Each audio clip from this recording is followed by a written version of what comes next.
There, folks. How you doing? What's new? Good to see you all tonight. Glad you are with me here. It is Tuesday evening, Tuesday night. We're going to have one of our late night chats. Pandemic, corona screaming. So much to talk about. Exciting stuff. I hope there are a lot of mods in the chat because the trolls are going to be vicious. Vicious tonight. Bring it on. Bring it on. Bring it on. folks. So much going on. I'm so glad you're all here. We are a special community. I hope my tie is straight. Look at that, huh? We're a special community. No diet soda, but I do have plenty of unnamed orange beverage.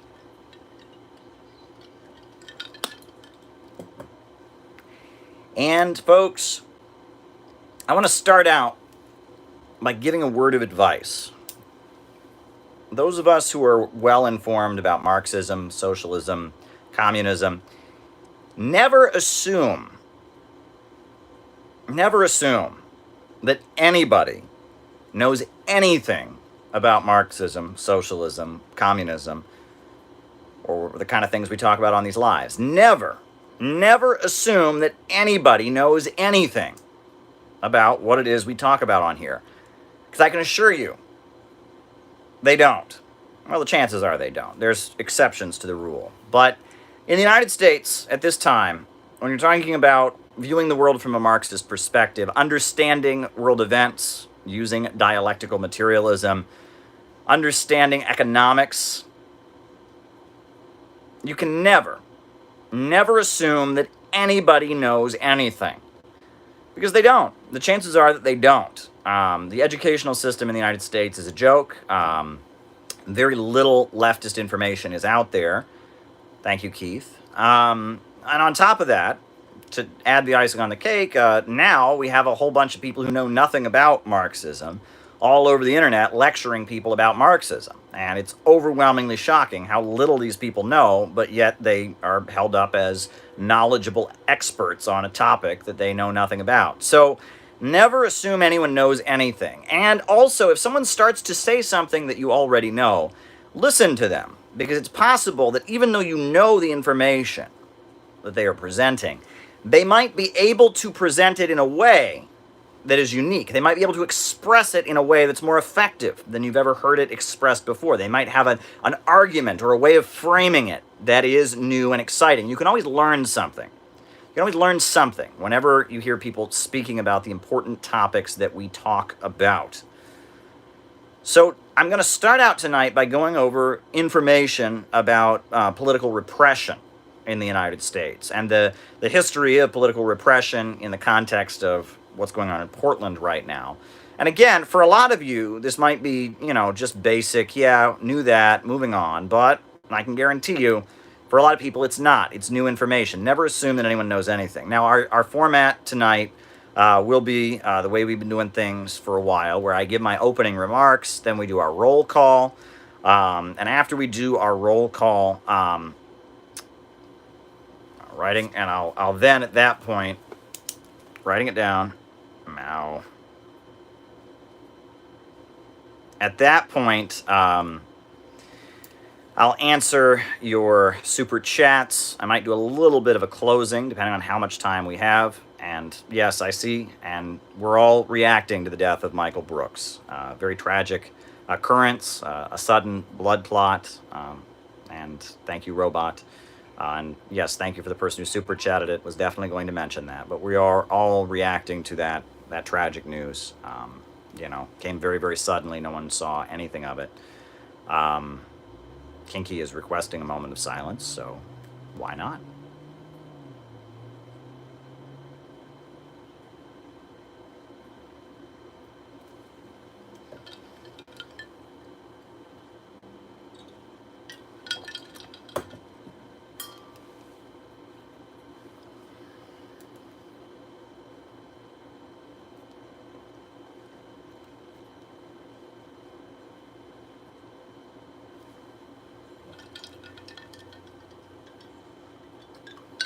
Yes, we are all dealing with the death of Michael Brooks in our own way.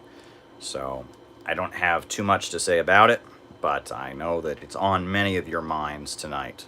So let me be very clear that I'm with you, and I know you're all feeling a lot. So, but yeah, so the format tonight, I'll do my opening remarks, then we'll do our roll call, then I'll answer the super chat questions, and then from there we might have some closing, depending on how long the American Party of Labor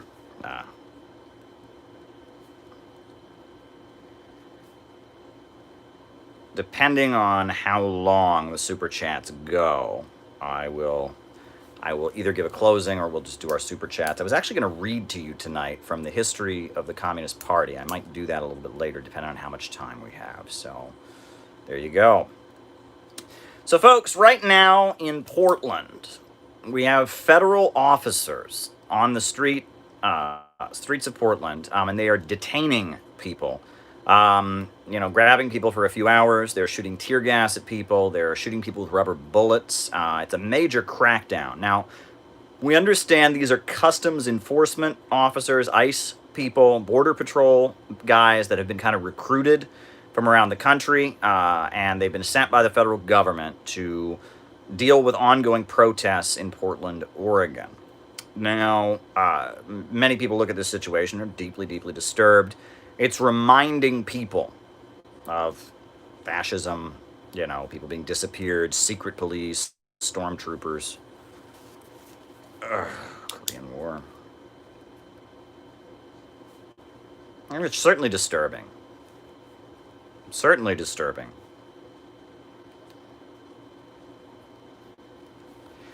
And it fits a long-standing trend of the federal government in the United States being mobilized against dissidents, and a lot of test cases have gone on. I think there's a number of ways to interpret what the federal government of the United States is doing right now in Portland, Oregon. One way to interpret it is as a test case, right? Many governments do this around the world. In China, they do this, where they, instead of implementing a policy nationally, they test it in one city first and see how it goes, study from it, learn the results, adjust the policy, maybe do it in another city before taking it national. And it seems to me like what may be going on in Portland right now is that they are experimenting with different ways of dealing with ongoing protests and civil unrest. And essentially, this is an experiment, right? They've been dealing with them with local police, etc. Now they're experimenting with sending these federal folks in. Now these ICE people, ICE, Border Patrol, those folks, that attracts a certain crowd that have a certain worldview, don't like immigrants, are particularly big fans of the President of the United States, want him to build the wall. So it's a little bit more of, it's not representative. This isn't the FBI. This isn't the CIA.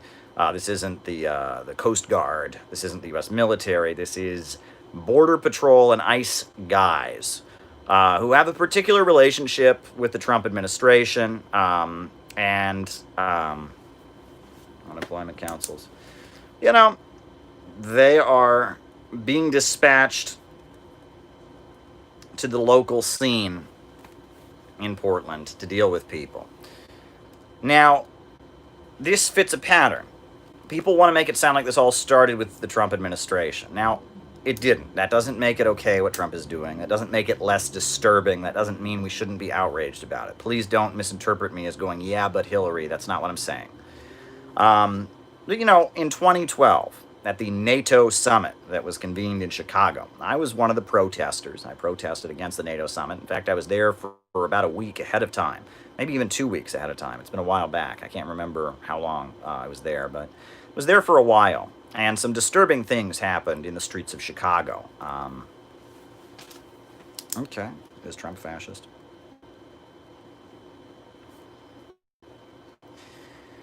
Some disturbing things happened in the streets of Chicago, in 2012. First of all, the most disturbing thing was the way the Occupy Wall Street Black Bloc people got very brutally beaten up.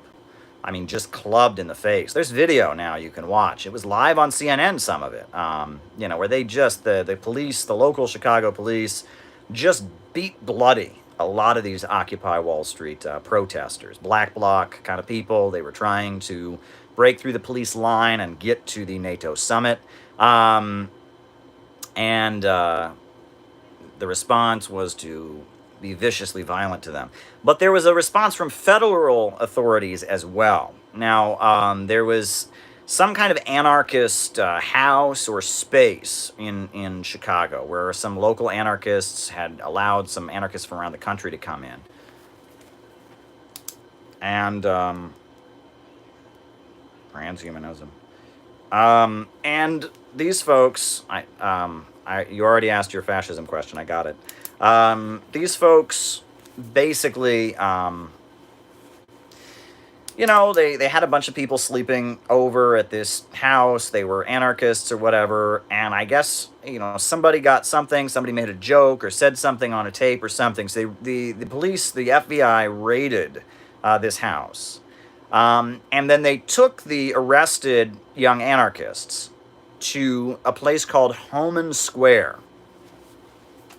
Cannabis. It was a place called Homan Square. And this was a black site, a torture facility that was being operated by the Chicago police. Protests in Serbia, Charlie Wilson's War. And it was being operated by the Chicago police. They'd been using it on the African-American community in their so-called war on gangs in Chicago for a long time. The African-American community had been targeted. And they took these young anarchists there and charged them with terrorism.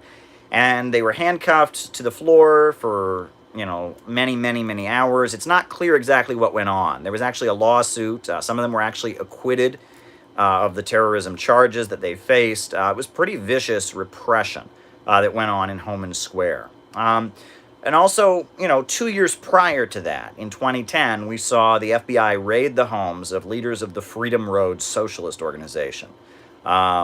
You know, the FBI went to the homes of almost every member of the group, and they raided the homes. They took their property, all their phones, all their computers, everything from them. You know, some of their children's artwork they took from them. I mean, just they took all their property, SWAT teams kicking open the doors and taking all their stuff. That was in 2010. They were then called before a grand jury, which they refused to testify. That was a big incident. You can read about what was done to the Freedom Road Socialist Organization. And they went after a website called Electronic Intifada, which was a pro-Palestine. It's still a pro-Palestine website. They went pretty viciously after them. They pretty viciously went after a Palestinian woman who lives in Chicago by the name of Razmia Oda. And they went after her pretty viciously and tried to send her to prison for a long time, claiming she'd lied on her immigration forms.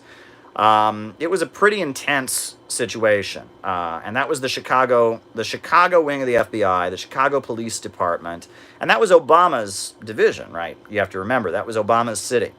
So that was going on, right? You know about the National Defense Authorization Act, the NDAA, that allows for federal detentions. Basically, it suspends habeas corpus. In the name of fighting terrorism or whatever, you can oppose...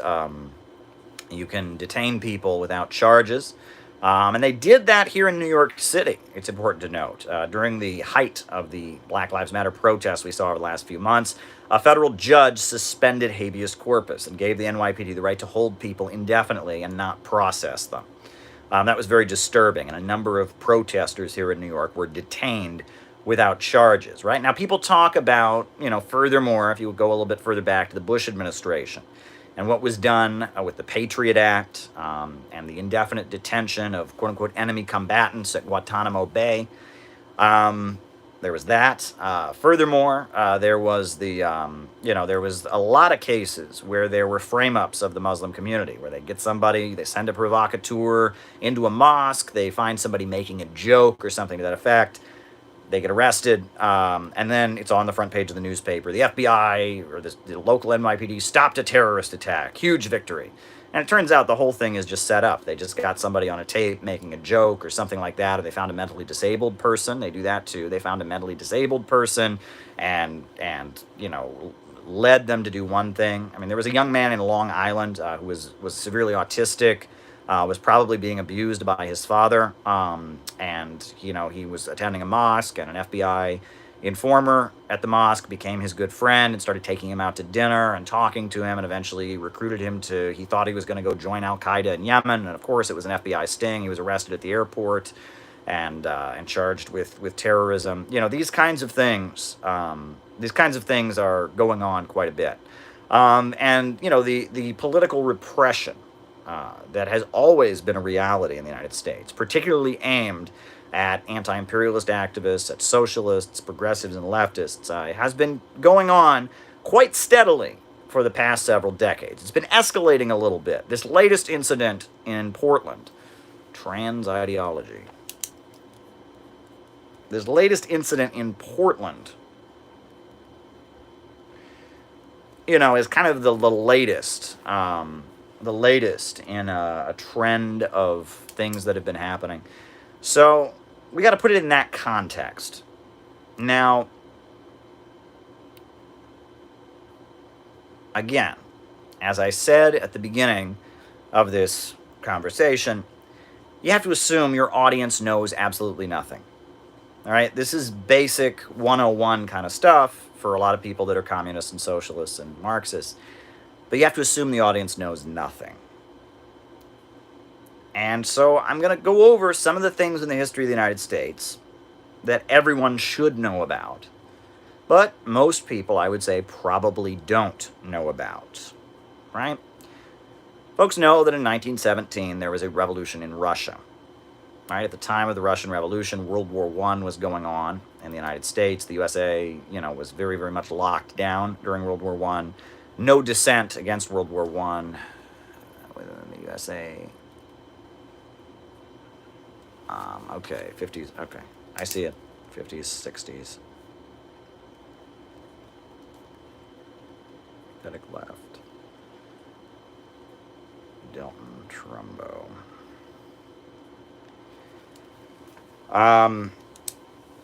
You have to remember, right, the United States during World War I was very much locked down. There was no real dissent allowed. Eugene V. Debs went to federal prison for making an anti-war speech.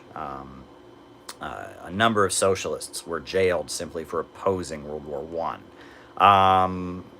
Other examples, it was crazy. They actually jailed someone for making a patriotic movie during World War I that was called The Spirit of 1776, and it was designed to inspire people to go out and fight World War I. It was a silent movie they made in 1917. Well, because it portrayed the British as the enemy, they said it was a subversive film, and the filmmaker was arrested and put in prison for making a movie about the American Revolution designed to inspire people to be patriotic. Intellectual property. But anyway, after World War I ended, right, the Soviet Union still existed. There were U.S. federal troops that were sent to Russia to try and fight the Soviet Union during the Russian Civil War. There was a number of them that actually defected. There were guys from Minnesota and Wisconsin. A lot of them spoke Russian. They were recent immigrants, and they had been fighting World War I, and they were all excited. They thought they were going to go home, and then the U.S. military said to them, "Oh, you're going to Russia to fight these Bolsheviks." They got there, and they actually started, Paul Cockshot, and they actually started saying, what are we doing here? A lot of them had been around the Socialist Party and the industrial workers of the world.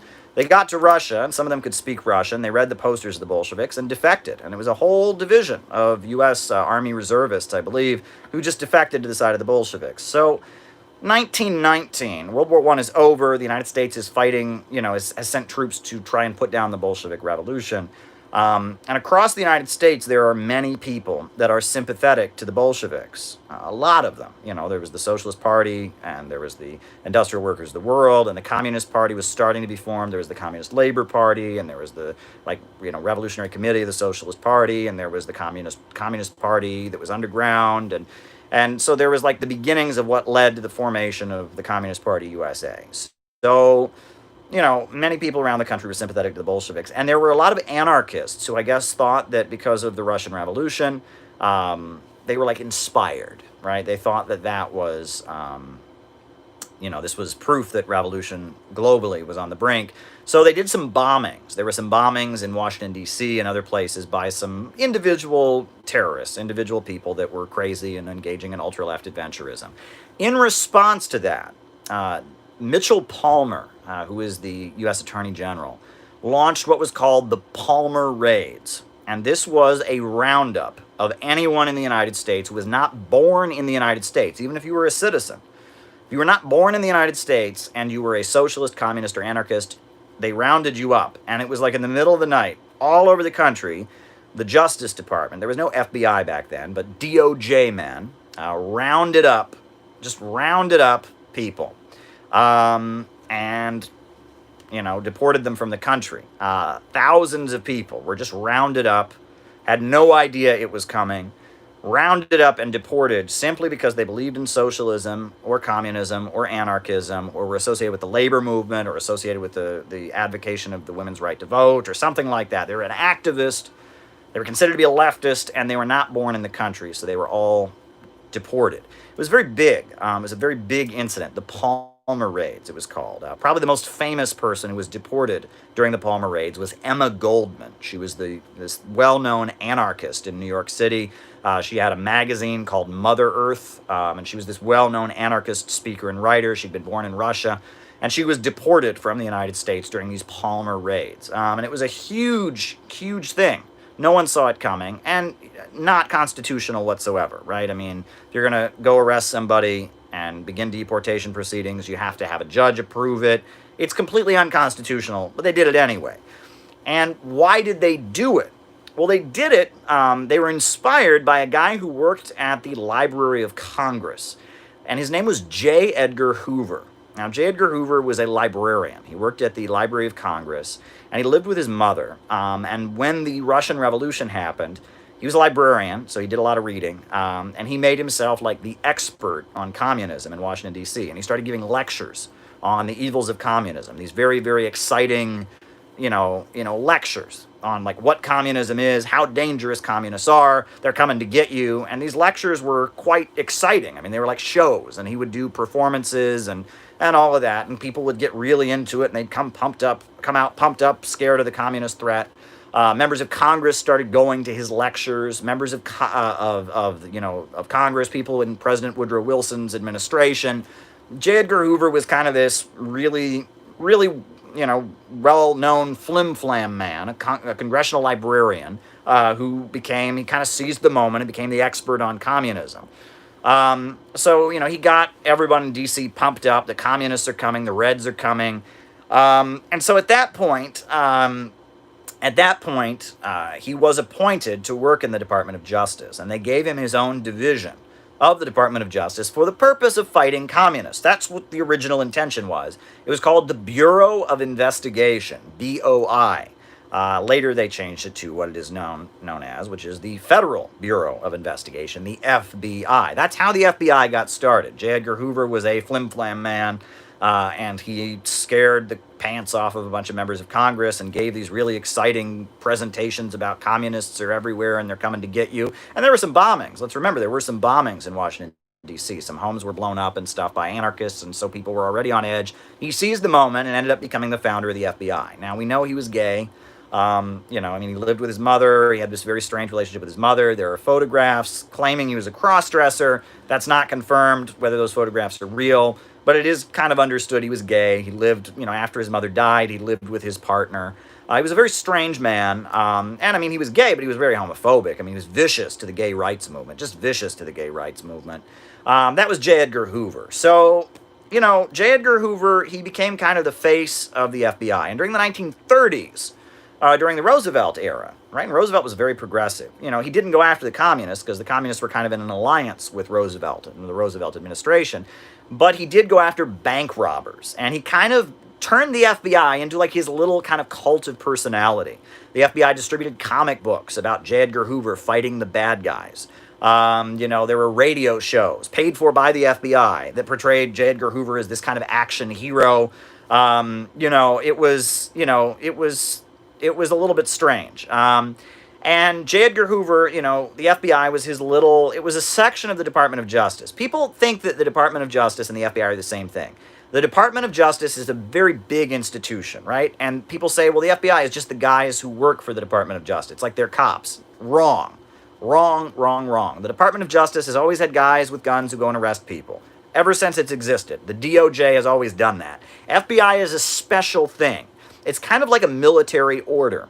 Back in ancient Rome, they had the Roman army, but they would have special, divisions that worshipped special gods and had special uniforms and had a special mission. People talk about the mystery cults. That's kind of what the FBI is. The FBI is a special division of the U.S. Department of Justice that was set up specifically to fight subversives and communists. It took on other purposes, like fighting drugs and bank robbers and stuff like that. But it started out as the anti-communist kind of special elite fighting force set up by J. Edgar Hoover. Hegel. And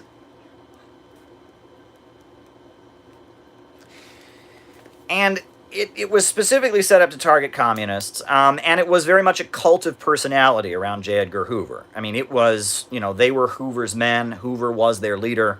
That's the FBI, a very strange history. But after the Second World War ended, the FBI really started going after communists. Now, a lot of people know about COINTELPRO. COINTELPRO. That was an FBI program. It started in the 1950s. It went through the 1970s. It was ended in the mid-70s. It was a program to go after dissidents and what they deemed subversives in the United States, people with dissident views, going after the political left. What's interesting, though, and people don't point this out, and I actually did a great interview on Fault Lines Radio about this Monday morning. It's on the YouTube channel. You can check it out. That the name of the program, COINTELPRO. COINTELPRO. What does it stand for? It stands for Counterintelligence Program. Counterintelligence Program. Now, wait a second. This is a program they used to go after the Black Panthers, to go after the Nation of Islam, to go after the Communist Party, Bakunin and Luxembourg.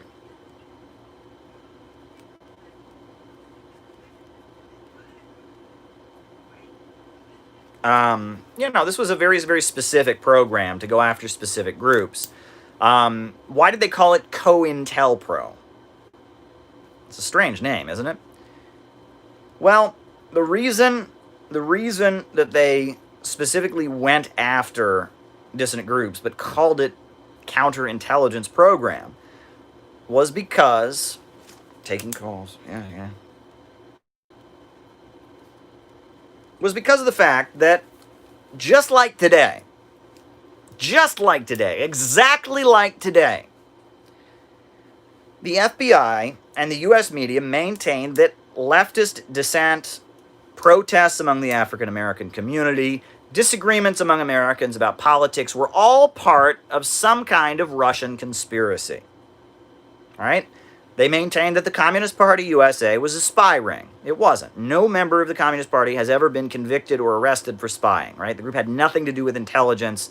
There you go, right? Some people say the Rosenbergs, well, they were long out of the Communist Party before their alleged activities, which many people maintain they're not even guilty of, but they had quit the Communist Party long before they did anything allegedly. So, the Communist Party USA was never a spying or intelligence organization, and in fact, it did a lot to maintain the fact that it was an American party. At one point they were talking about Soviet America. They stopped talking that way because they wanted to make clear, they made clear that they felt like if George Washington, Abraham Lincoln, and Thomas Jefferson were alive today, they'd be members of the Communist Party. They made a point of highlighting leaders like William Z. Foster and Gus Hall and Paul Robeson and Angela Davis, making clear they weren't a Russian organization. That didn't matter, right?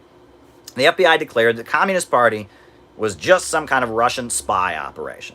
The FBI also maintained that the Black freedom struggle and the civil rights movement was some kind of Russian conspiracy. Just like today. New York Times runs articles saying exactly the same kind of crap today.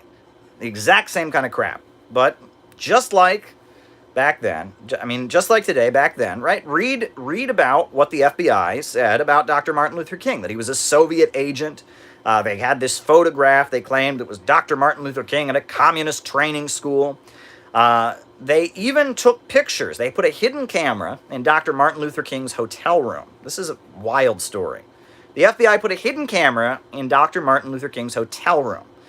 And Dr. Martin Luther King was in the bathtub talking to, one of his associates, Bayard Rustin. Now, Bayard Rustin was known to be gay. That's why Bayard Rustin was often not, on the front page of things, is because he was known to be gay. So they had a hidden camera in the bathroom of the hotel and took a picture of Dr. Martin Luther King sitting in the bathtub and Bayard Rustin sitting on the toilet, and the two of them are talking. They used that picture and they sent it to magazines to say that Dr. Martin Luther King was gay. And so the FBI tried to tell the world that Dr. Martin Luther King was gay. At a time, being gay was not widely accepted, in order to discredit the civil rights movement. They gave the mainstream media photographs to prove that Dr. Martin Luther King was gay. Before they gave the photographs to the media, the FBI gave them to Dr. Martin Luther King, and they wrote this really nasty letter to Dr. Martin Luther King. And it's available. It's public now, this record. Read the letter that they wrote to Dr. Martin Luther King. They urged him to commit suicide. They sent him the photographs of him in the bathtub talking to Bayard Rustin. And they sent him this really nasty, over-the-top letter telling him he had no choice but to commit suicide.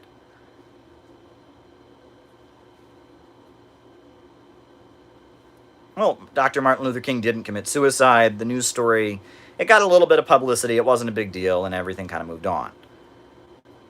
Now, that is a story that you don't hear. There were like two waves of COINTELPRO. It's kind of interesting. The first wave of COINTELPRO was in the 1950s, and it's actually quite interesting. So, 1948, the Communist Party USA was arrested. All the national board members were arrested. There was a very public trial called the Foley Square Trial. It was here in New York City, and they were convicted, of teaching an ideology that necessitates the overthrow of the U.S. government.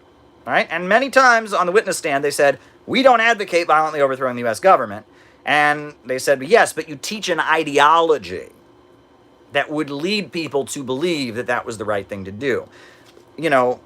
They convicted William Z. Foster and Eugene Dennis and Gus Hall and Henry Winston and all kinds of leaders of the Communist Party, not for anything they actually said, but for things that Marx and Lenin said. They took quotes from the Communist Manifesto, quotes from Lenin's book, The State and Revolution. That was the justification. Even though the Communist Party made clear they didn't believe in violently overthrowing the government, it didn't matter. And there's actually a very good book that William Z. Foster wrote, and it's online, the PDF of it, called In Defense of the Communist Party, UBI, I see ya. In Defense of the Communist Party and its indicted leaders. And it shows how the charge that the Communist Party advocated violence or violent overthrow was wrong. I mean, and it just dissects the point by point. That's regardless. So 1948, they started federally prosecuting the Communist Party, jailing anyone who was in it. Local governments also started doing that. California, Indiana, Ohio, Pennsylvania, states like that also started jailing the local Communist Party members. So like the national leaders were jailed in federal prison. The local leaders were jailed. In California, they subpoenaed a woman who was a leader of the California Communist Party. And they asked her, they read her a list of names. Is this person a member of the Communist Party? And of course, she wasn't going to, speak up on other people, so she refused to answer the question. So they gave her like a year in prison for every answer she didn't give. Every answer she didn't give was 1 year. So it's like, is this person a member? I won't answer that. 1 year in jail. 1 year in jail. I mean, it went on and on and on. You can read about it. Just horrendous stuff. And eventually she did get out of prison. The courts eventually overruled it, which I'll get to. So 1948, 1949, 1950, 1951, you have a law that's passed called the McCarran Internal Security Act. And this is a law that says that the Department of Justice has to create a list of people that are subversive. A list of 2 million people in the country that are subversives. And in a national emergency, these people will be rounded up and put in concentration camps or prison camps, detention camps, right? It's called the McCarran Internal Security Act. You can Google it. And so at that point, the FBI and the Department of Justice made this list of 2 million Americans, 2 million Americans that were considered to be subversives. They had this list, this official list of 2 million people. And in response to this, the Communist Party basically became an underground organization at that point. And you can read in, there's a very good memoir by Nelson Peary called Black Radical. And he talks about how he became kind of an underground member. He got a fake Social Security card, and he was like an underground member of the Communist Party. And the Communist Party basically anticipated that if the Korean War were to intensify, they would be rounded up and put in prison camps. That's really, again, the fact there was actually a federal law passed to put communists in concentration camps, eventually overturned by the courts. So all of this continues. 1954, Stalin died. I think it was 53. 53 or 54, Stalin died. The Rosenbergs got executed. The Vatican and a lot of European countries condemned the execution of the Rosenbergs. 1953, Stalin died, yes. And, Khrushchev started to look like who was going to come after Stalin. 1956, Khrushchev comes after Stalin, was willing to negotiate with the United States. And on top of that, the Communist Party was not crushed. And if you read, what was written at that time, the FBI and all of them were blown away. The Communist Party, despite everything, maintained at least 10,000 members. 10,000 members, despite the fact that they were public enemy number one, that all their members were on lists that would go to concentration camps. 10,000 people, at least, remained loyal members of the Communist Party. Can the workers win back government and third parties getting more pot? Okay, all right.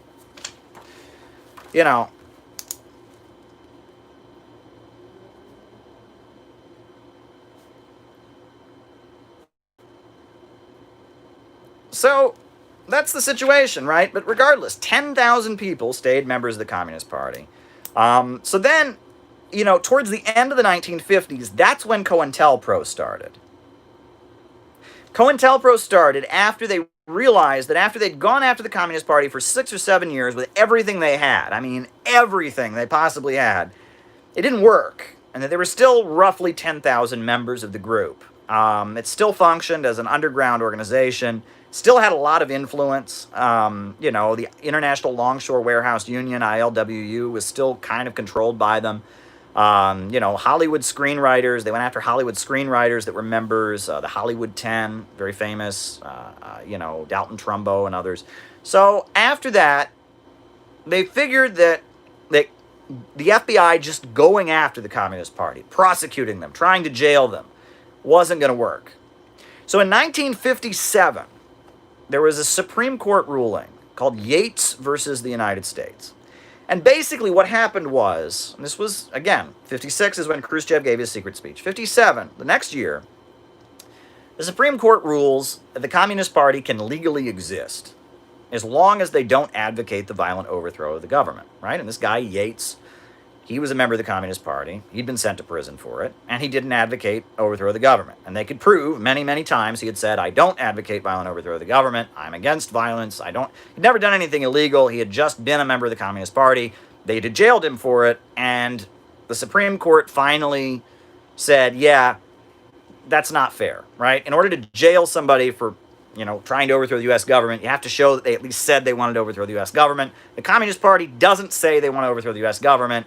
So 1957, the Supreme Court legalized the Communist Party of the United States. So, again, that is the moment when COINTELPRO really began. Because COINTELPRO was a realization of the fact that they couldn't straight head-on go after the Communist Party because that didn't work. And so COINTELPRO, in the late 50s, was an attempt to confuse the Communist Party, infiltrate the Communist Party, manipulate it from within, divide it, cause tensions within the Communist Party, get the Communist Party to completely go nuts. And they'd been doing this for a while. One of the things fascinating that they did is in the 1950s, the Communist Party had a purge of people accused of racial prejudice. And, you would think that would be a good thing, right? You don't want to have racists in your Communist Party, especially at that time the civil rights movement was going on. Race was a big issue. But the FBI infiltrators of the Communist Party were using this purge to accuse people who weren't racist of being racist. And they created this atmosphere where they kicked out a lot of really good people on trumped up charges of being racists. And it was later found out the FBI had staged the whole thing.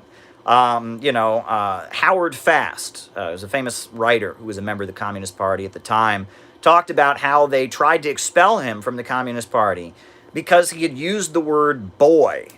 He'd written an article about African-American children in the South and how they were affected by Jim Crow, and he used the phrase in his article, young black boys. And they said that referring to an African-American person as a boy is racist. Now, you would assume that, if somebody, you're right, that is, to be fair, right? I mean, there's a whole history of boy being used as a pejorative term by, racists and such, but they could have just talked to him about it, right? They could have just said to him, hey, we had to change this is not cool, but they actually, almost kicked him out of the party for it, and we've later found out that was FBI, and the FBI basically was trying to get as many members of the Communist Party kicked out over false charges of racism as they possibly could.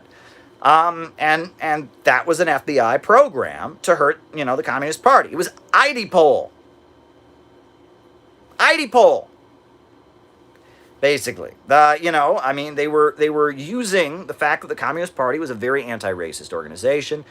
They were using that against the Communist Party. They saw that one of the strengths of the Communist Party was the black community really trusted them. They were one of the only anti-racist groups. And so they used this strength against them, and they got Communist Party members kicking each other out and accusing each other of being racist. It was particularly evil how they operated. In the book Black Bolshevik by Harry Haywood, he talks about this. It was particularly maniacal what they were doing. Anyway, but COINTELPRO really escalates in the late 50s when they realize that they can't just outlaw the Communist Party, so they're going to try and manipulate it from within. And thank you, Kinky. I appreciate that.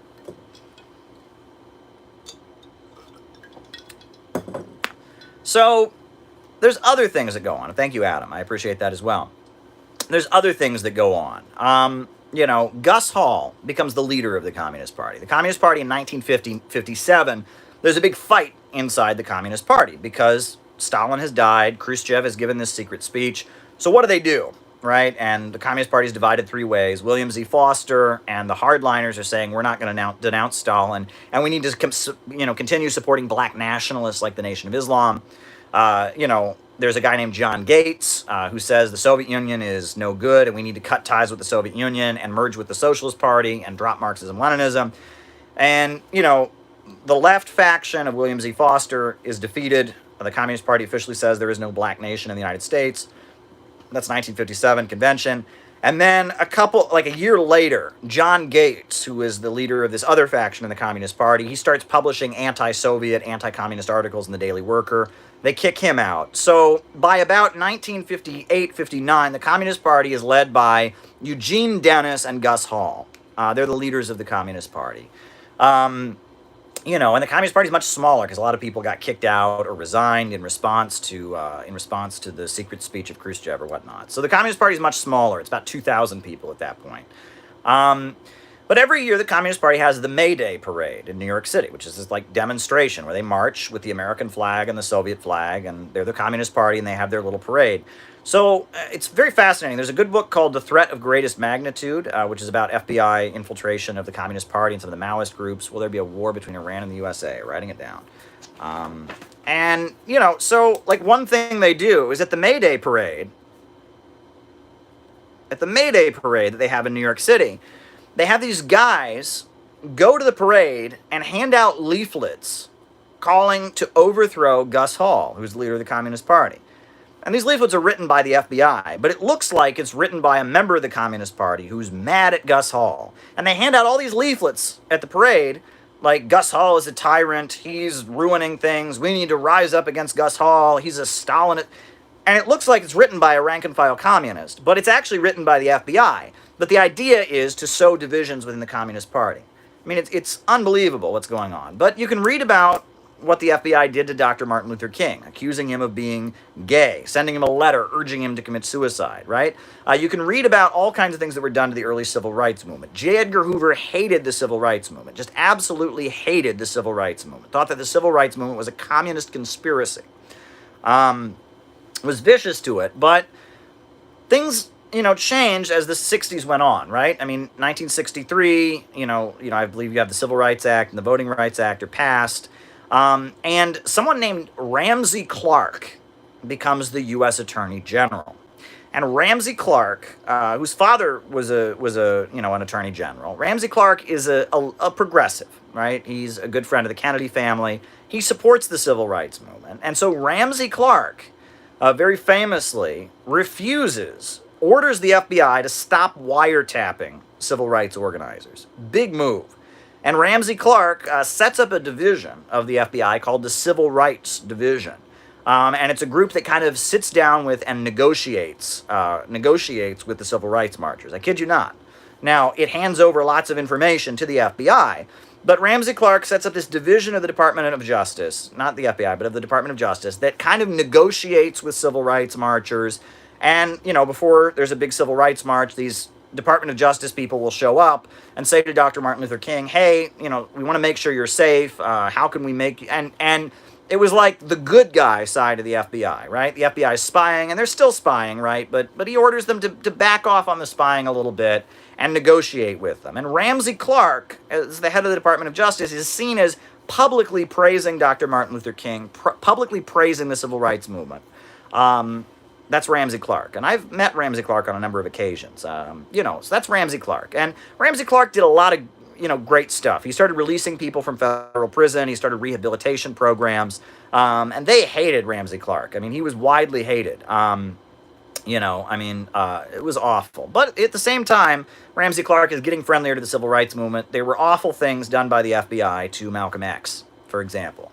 Letters. When Malcolm X left the Nation of Islam, they did everything they could to incite the Nation of Islam and Malcolm X against each other with phone calls and threats and harassment. And you can read all about this stuff, right? And J. Edgar Hoover wrote a document at the time where he said that the greatest threat to America would be some kind of black messiah rising. That the ultimate aim of the FBI needed to be to make sure that there was no black messiah who would rise. And that was his fear, all right? That to make sure that, neither Malcolm X, nor Dr. Martin Luther King, nor Stokely Carmichael, none of them became a black messiah. To stop the rise of the black messiah became one of the main operations of the FBI, right?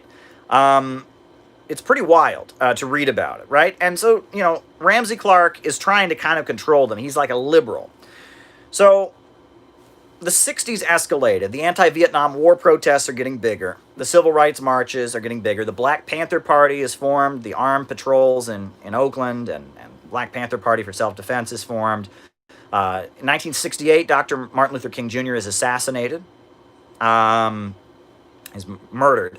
And so there's protests and urban rebellions all over the country. Just these huge uprisings taking place all across the country.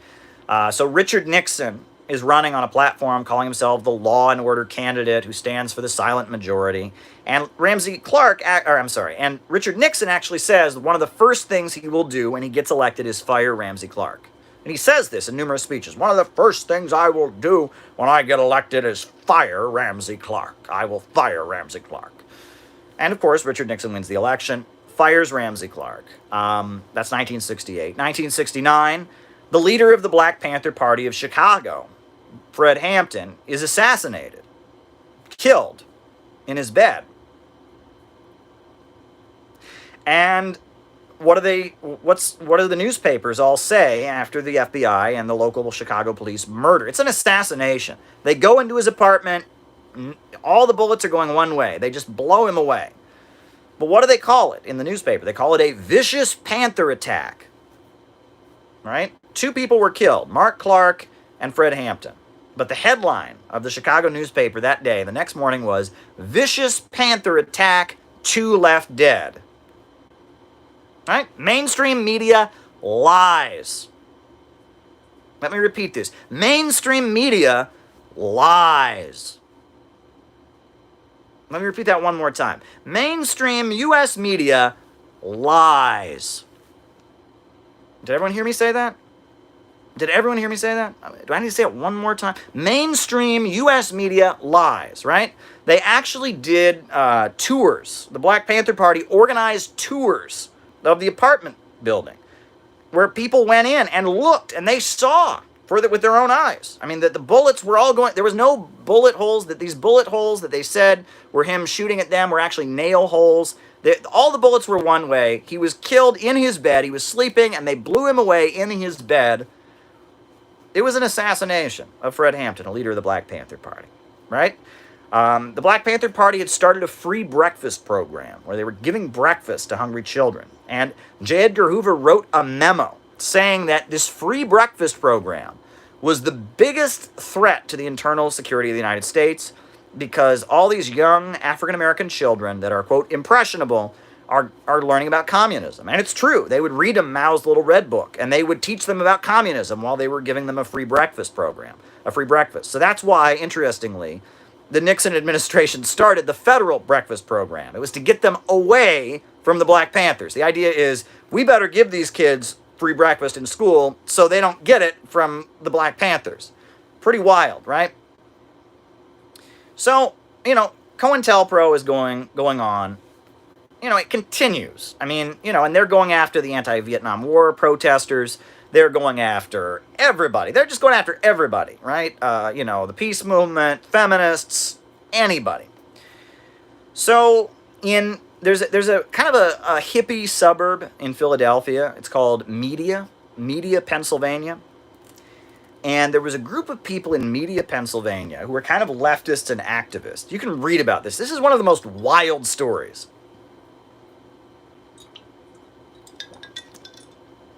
There's a group of left-wing activists in Media, Pennsylvania, who break into the FBI office and steal a whole bunch of their files. Read about this. It's wild. So these local activists, they get together and secretly break into the FBI office and steal their files and start handing and then anonymously passing the files on to the media. So COINTELPRO suddenly becomes public knowledge, right? It's in all the newspapers all of a sudden. They're all getting sent photocopies of FBI files that show that the FBI is going after dissidents and peace activists and the Black Panthers and black activists and all kinds of stuff. It's happening. And it's all over the media. And the FBI is furious, and they conduct an investigation for years that goes on, against the people for allegedly breaking into their office, or not allegedly. I mean, they did break into their office. No, they didn't know who it was. It was finally revealed who it was. I think 10 years ago, the guy almost died. That was on his deathbed. He confessed, "I'm the guy who organized the FBI break-in." But it was pretty intense. So the FBI office was broken into in the town of Media, Pennsylvania. FBI files become, available, revealing FBI repression. So then at that point, a lot of things happen, right? A guy who's a leader of the Justice Department goes to prison as part of the Watergate scandal. One of Richard Nixon's top Justice Department guys goes to the federal prison for, being part of the Watergate scandal. Jimmy Carter gets elected. And so Congress starts investigating the FBI and the CIA. There's a program called the Church Committee. And you can read about the Church Committee. And it was a congressional committee that started investigating the FBI and revealing all the nasty, dirty tricks they did in the 60s and 70s. And it was very much because the country was starting to calm down. Jimmy Carter was president. And Jimmy Carter is seen as kind of like, the 60s are over, so we're going to have truth and reconciliation, kind of. He pardons all draft dodgers. If you went to Canada to avoid the draft, you're pardoned. You can come home now. And so the Church Committee starts investigating the FBI and CIA and having these congressional hearings where they go over in detail all the nasty things the FBI and CIA have been doing. They reveal, number one, that the CIA has been distributing drugs on college campuses all across the country. The CIA has been distributing LSD to people. Now, if I say that now, people go, "Okay, well, where'd you read that? Oh, that sounds like a conspiracy theory." Well, it's in the congressional record. It's a matter of public record that the CIA was giving people drugs, right? All over the country, we're giving people drugs. Public information. It was called MK Ultra. Public record, right? All kinds of things are revealed. All the nasty stuff the FBI was doing was all public record. So then, around 1978, the Socialist Workers' Party, which is this like Trotskyite kind of group. You know, they're Trotskyists, but they like Cuba and they like Nicaragua, and they're, you know, at that time they're a big Trotskyite group. They sued the FBI in federal court. They sued the FBI for violating their constitutional rights, and it got a lot of publicity. And the proceedings of that court case, you know, are public. You know, I mean, they've published them. You should read it. Pathfinder Press has published the proceedings of that case. You can read about all the things the FBI did to keep the Socialist Workers' Party from winning local elections, to keep the Socialist Workers' Party from recruiting people, to get their members arrested on false charges, all kinds of stuff against the Socialist Workers' Party. And you can bet they did it to the Communist Party. You can bet they did it to every lefty group, right? It's a lot of it's public record now. They sued the FBI and actually won like thousands of dollars in court in reparations. You know, it's pretty wild. It was a lawsuit, NDP Canada. All of this stuff happened, right? I'm telling you all of this stuff. Now, the thing is, nobody knows anything about any of this. I mean, I'll tell you, I remember I was sitting in a college class. I will never forget. I was sitting in a college class. We were talking about, you know, freedom and all that. And I said, well, the FBI assassinated Fred Hampton, you know, a leader of the Black Panthers. This guy sitting behind me said, oh, that's fact. I believe that, you know, in this really sarcastic voice. And that was pretty rude, and, you know, whatever. So then I saw the guy in a computer lab a few days later, and I said, Google Fred Hampton. And he said, what? I said, Google Fred Hampton. I said, you don't believe the FBI assassinates people? Google Fred Hampton. So he Googled it, and his eyes went, you know? Well, it's a matter of fact. It happened. It happened. The FBI did assassinate Fred Hampton in coordination with the Chicago Police Department. You know, but if you say this to anybody, people just, oh, that's crazy. That never happens. That's all made up. That's all, you know, that couldn't ever be true. Well, no, it's a matter of public record. Now, what I thought was interesting is around the time that, that Obama got elected, you'll remember that Leonardo DiCaprio made a movie about the life of J. Edgar Hoover. And I saw that movie. And part of me felt really vindicated because it's like I'd been telling people this stuff for years. I've been telling my family, I've been telling my coworkers and my classmates about the FBI and all the stuff it did to dissidents and radicals, and they all responded with, "Oh, that's wacky. That's not true. That's made up. That's you know." And now it was on the silver screen, right? But what I thought was interesting though is if you watch the movie, they make it out as if it's just one guy.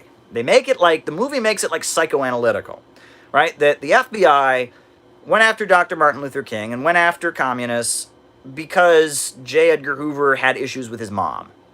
That's basically what you'd get from the movie.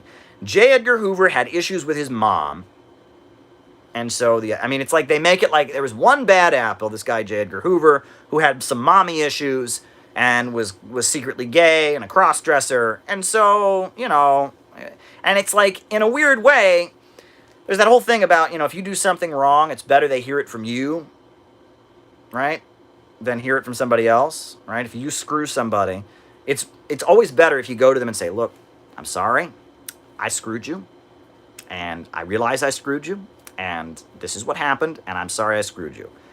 Everyone knows it's always better if you do it that way than if somebody, you know, you think everything's fine, and somebody else says, hey, did you hear this person just screwed you?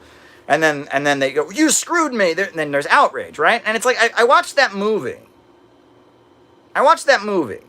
And you know, the Hoover movie. And I realized that's what it was, right? It was like, okay, nowadays, people can Google this. More people than just leftists and nerds are going to know about the COINTELPRO program.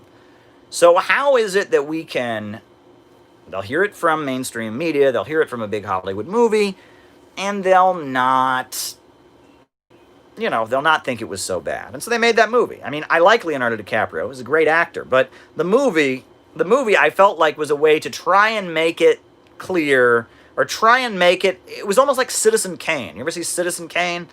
It was like they made a Citizen Kane movie about J. Edgar Hoover to try and make it about one man's psychological issues and how they almost made it sound like he started out good. Like he started out good fighting communists and anarchists at the end of World War I when there were these bombings. He started out good, but the power got to his head and he had mommy issues. And it's like you watch it, they're not getting at the reality of what was happening, which was that in the 1960s and 70s, the black community was in revolt. The college students were in revolt. The country was facing a big political upsurge. And instead of the government allowing people to exercise their democratic rights, they had a program called COINTELPRO, counterintelligence program, saying they were all a bunch of Russian bots and trolls, just like they say now. They're all a bunch of Russian agents and framing people up and arresting them. Ward Churchill and Jim Vander Wall, they actually wrote a very good book called the COINTELPRO Papers. And it goes through the publicly released files from COINTELPRO, and it just goes through some of the highlights. It's like an FBI's greatest hits book you can read about the FBI's war on dissent. And you can read it. It's fascinating. They talk about how the FBI, they had a guy called Tony the Traveler. And Tony the Traveler was a guy, and he looked like a hippie. He had long hair and, peace man. And he would go from college campus to college campus, and he would drive, and he would claim that he was a leader of Students for a Democratic Society. And he would get to a college campus, and he would teach people in Students for a Democratic Society how to make bombs. Let me repeat that. The FBI had this guy, an agent, who called himself Tony the Traveler, driving around from college campus to college campus, Panama Papers, teaching people how to make bombs. And of course, he was an FBI agent, so he would go to these local college students. Oh, we got the socialist or the communist club here. I'm a leader of Students for Democratic Society. I'm Tony. And he would teach these groups of young people how to make bombs. And then, of course, they would go and try to blow something up, and the local authorities would somehow know all about it in advance, and they'd be arrested, and oh boy, it's a great case for American justice. This happened all over the country. Tony the Traveler would go from campus to campus, teaching young college people who are confused and don't know things, and basically, and it was an entrapment operation. You read about it. It's evil stuff, right? Evil stuff, right? But this went on. I don't endorse Ward Churchill in a lot of ways. I disagree with him. But take a listen to some of the lectures he's given. Take a read, his book, The COINTELPRO Papers. It's all there. It all speaks for itself. It's pretty wild. So now, today, we've got federal agents on the streets of Portland battling against protesters. Right? They're not FBI. They're not CIA. They're not Department of Justice. These are Border Patrol and ICE guys. And honestly, I must say, I'm disturbed by this. And I said at the beginning of this broadcast that this might be a test case. Right? This very well could be a test case. They're trying to see if this works. And if it works, they'll apply it in other cities. But it also occurred to me that it could be something else. Because the thing is, what law enforcement is supposed to do when there is protest, violence in the streets, is they're supposed to calm things down. And you'll notice that is not what law enforcement has been doing in Portland. Things in Portland have not calmed down. They have not calmed down. That is in no conceivable way can you say that these federal agents going, it's like, oh, there are all kinds of bad protests going on, but luckily Donald Trump sent in the federal agents and everything calmed down. Well, no, that's not what happened. In fact, things have gotten even more intense since they've been there, which might be the goal.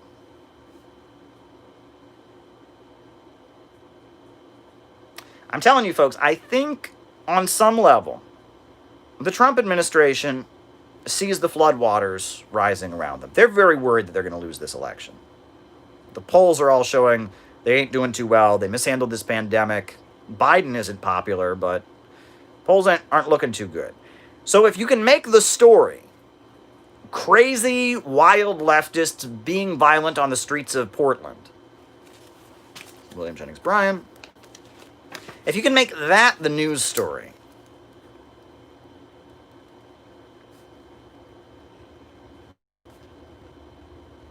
and the news story stops being Donald Trump handled the pandemic, all kinds of people had have bad experiences and have lost jobs, and if you can make the story into there's crazy wild leftists on the streets of Portland,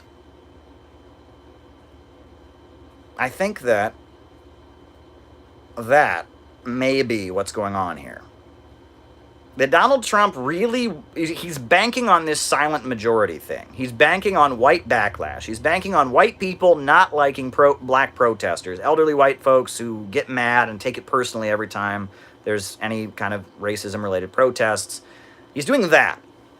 And I think that Donald Trump thinks that if there can be an escalation in Portland, if the story can be, there can be an escalation in Portland, that will help him get reelected. Plus, I feel like, unfortunately, a lot of the Democrats don't realize how many Americans really do have a very authoritarian funny bone that you can tickle very easily. Right? Nancy Pelosi is tweeting out, this is un-American, secret police rounding people up. I'm sorry, but there's a lot of Americans who have kind of an authoritarian funny bone that likes to get tickled, right? And they're not in blue states, but there's a lot of Americans in red states that are looking at Donald Trump and looking at those ICE guys, and they're thinking, yeah, he's kicking their ass. It's an action movie. Yeah. Arnold Schwarzenegger! Woo! Get him! And a lot of people that are in blue states don't really understand that very much, right? That, sure, if you're from New York City, you see this and you say, this is very disturbing. This is what happens in the regimes we overthrow to spread democracy. This is just like Libya under Gaddafi. This is just like Milosevic. This is just like Russia and China. Oh boy.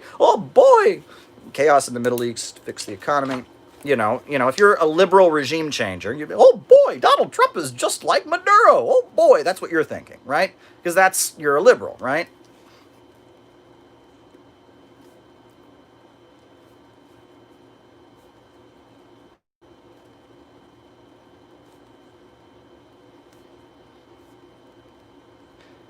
I'll never forget, there was a certain member of my family, liberals kind of annoy me a little bit, okay? Obviously conservatives annoy me also, but I remember there was a certain member of my family at the time that Abu Ghraib, remember Abu Ghraib, the torture prison scandal where the U.S. military was torturing people in these prisons in Iraq? A certain member of my family was sitting there watching TV and watching the torture photos and all of that. He's like, gosh damn it, Bush has turned America into a torturing country. I remember thinking, yeah, there was slavery. Was there any torture that went on there? We didn't no torture there. And, the Korean War, U.S. troops weren't torturing people in Korea. Oh, no. U.S. troops weren't torturing people in Vietnam. And, World War II and the internment camps. And, never. Yeah, you're right. Evil George Bush turned America into a torturing country. That's how stupid liberals are. Well, boy, I don't want America to be like Venezuela. I don't want America to be like China. Oh, America never arrests anybody. Oh, boy, I just don't like Donald Trump because America never does anything bad until Trump came along. Oh, I don't know what I'm gonna do. It's obnoxious. It's obnoxious, right? It's really obnoxious. That's how liberals are reacting to this. That's their reaction. That's their response, right? Is that, and that's why they've got this ad that the Biden campaign has made. Have you seen this ad, with Trump and Maduro and are cut from the same cloth? It's stupid. It's really, really stupid. So you got that going on. But there's a lot of conservatives that see it differently, right? And, they're in areas where the military, right? For low-income working-class people, the military is a big deal. A lot of people in the South, right? If you're from the South, right? It's part of Southern culture, right? I know that as somebody who's got family members from the South, but it's especially, you go to like Alabama, Mississippi, places like that.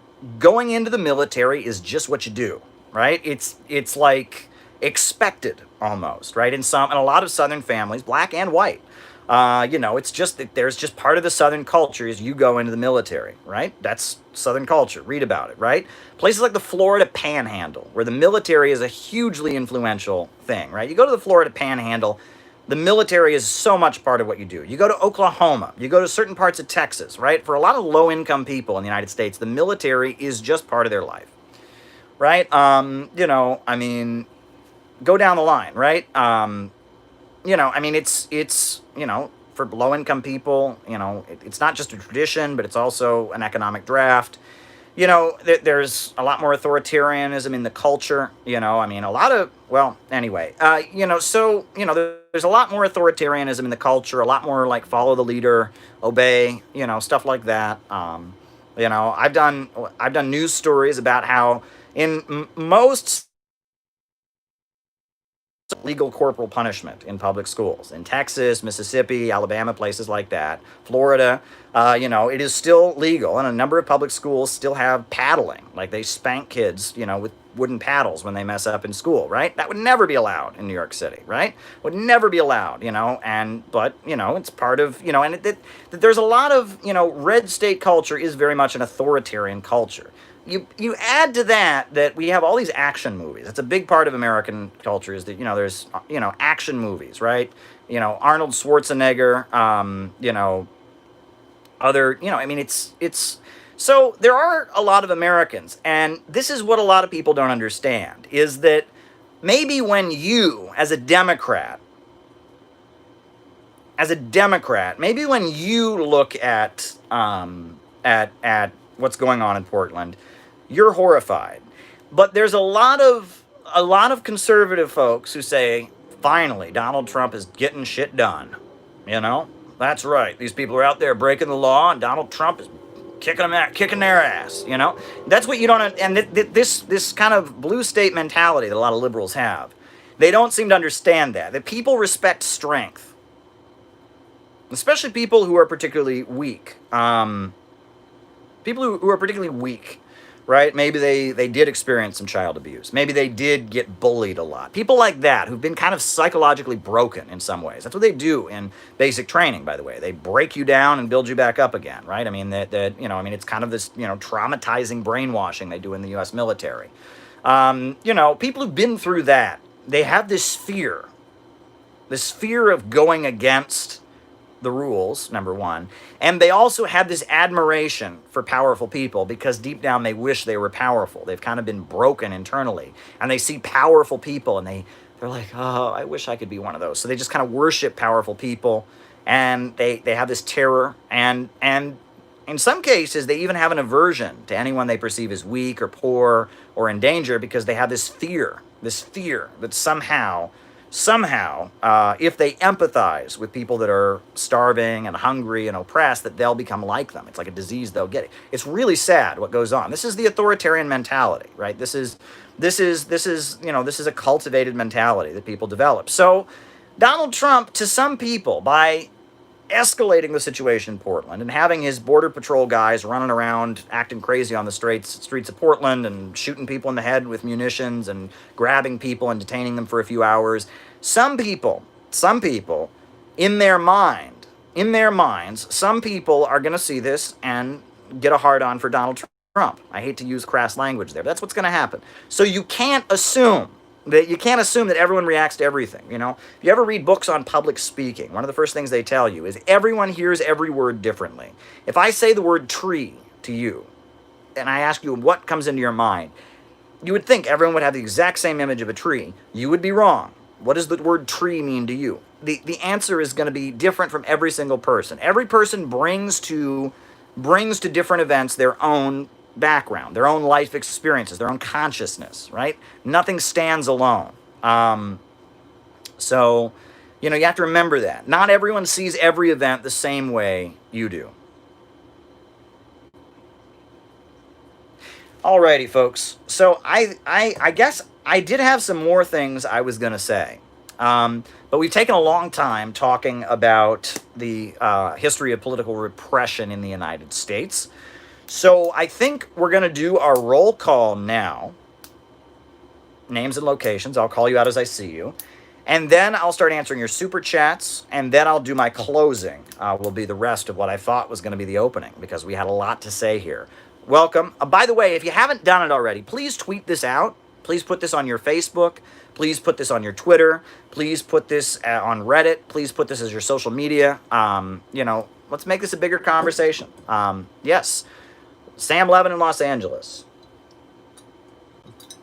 Robert from Hawaii, Tony in New York City, Sam in Denver, Colorado, JT24 from Mississippi, Samson in Las Vegas, Elias from Wisconsin, Dallas, Texas, Chad in KCK, Ohio, Dust James, Zach in Texas, Rusty in Culver City, Majority, Ohio, Fairhope, Alabama, North Carolina, Springfield, Missouri, Smokey in Virginia, Jerry on planet Earth, Long Island, New York, Will Lotz, Montreal, Quebec, Mexico, Alex in Salem, Oregon, Charlie in Glasgow, Scotland, Jones from Atoria, great videos, says Rig, Jenny Lynn from Cincinnati, Portland, Oregon, Megan, Northern Michigan, A. Clark, Joseph in Belfast, Tony Soprano in New Jersey, Georgia, Shanghai, Aaron Huang, Julian from Texas, Beaver Island, Brody in Hawaii, Wilmington, California,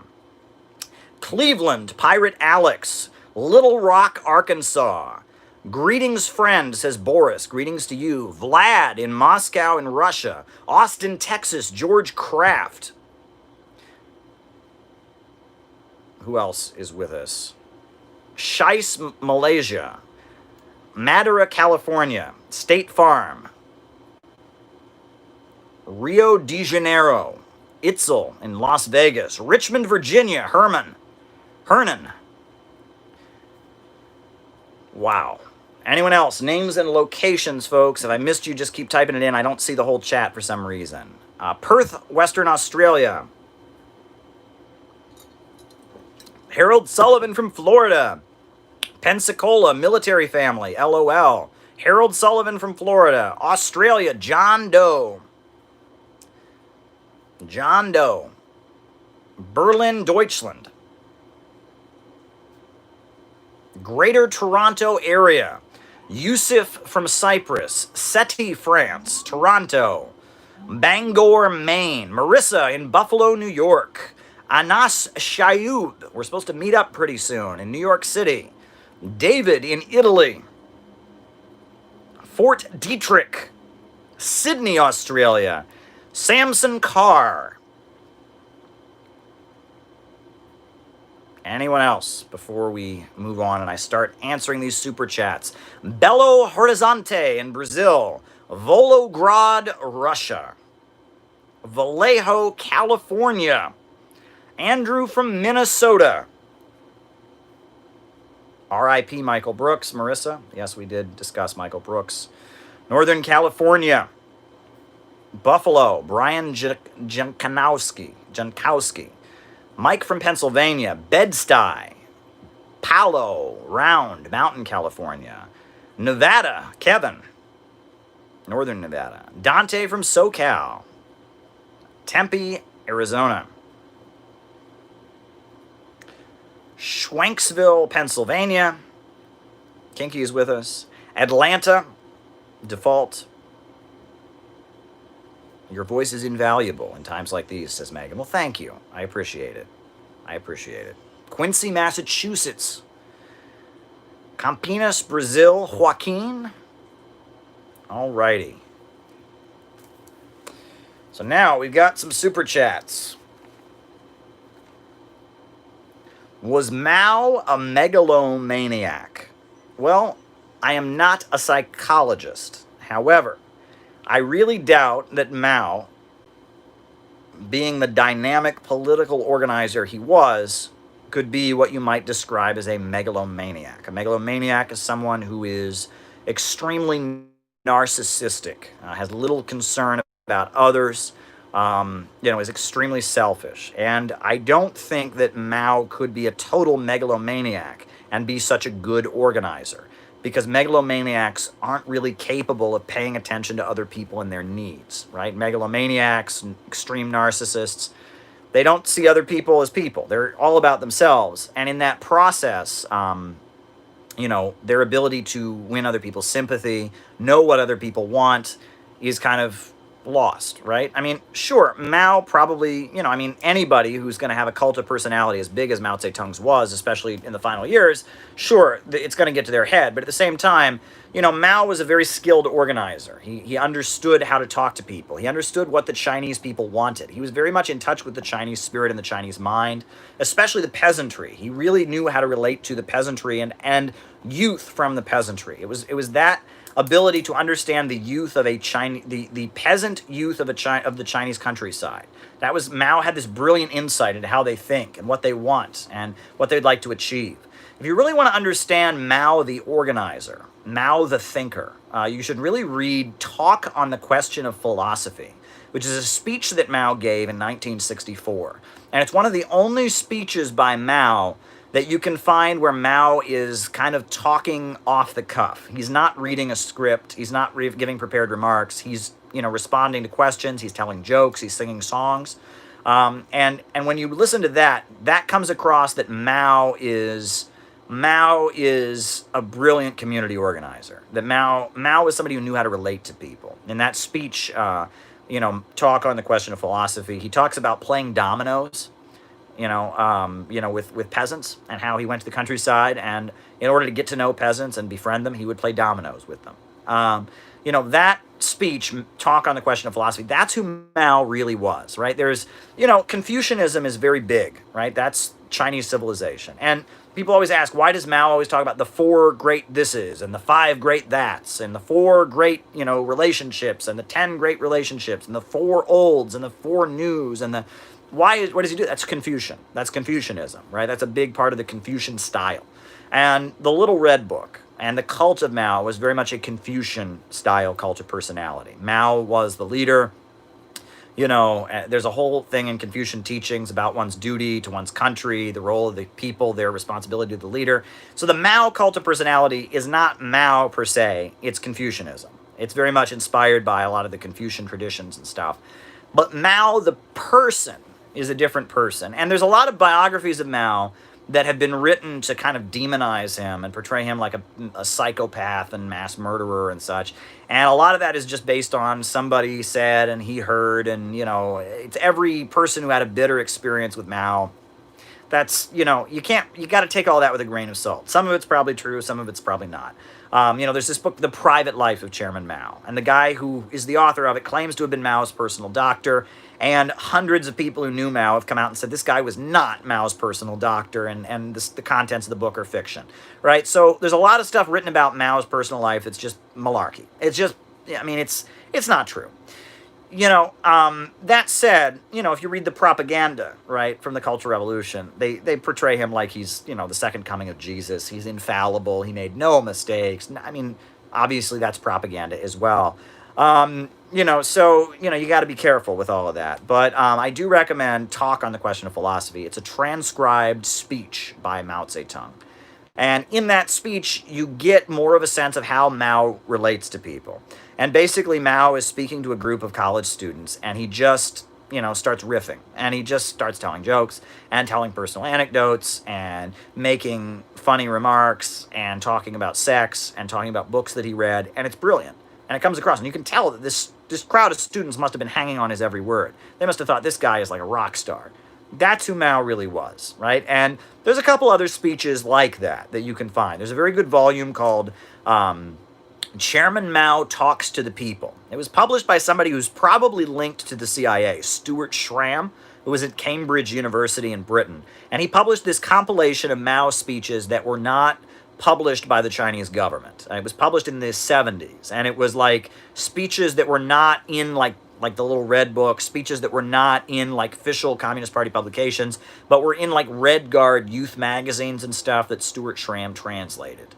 And that is a very, very good book. If you want to know who Mao the person was, I would recommend reading the Chairman Mao Talks to the People, and in particular, Talk on the Question of Philosophy. Mao was not infallible. The Cultural Revolution was a disaster. I don't endorse the Cultural Revolution. It was awful. And there were things about Mao, he was amazing. This is a man who transformed China from being one of the poorest countries in the world to being an economic superpower. He started China on the course of economic development, and he saved Chinese civilization from the British Empire and from Western capitalism. Mao Zedong is going to be remembered on the same level as Julius Caesar, as Alexander the Great. I think people are probably going to remember Mao, long after they've forgotten Stalin and Lenin. I mean, Mao is going to be, I have heard China has moved further away from Confucianism. We'll get to that. Confucianism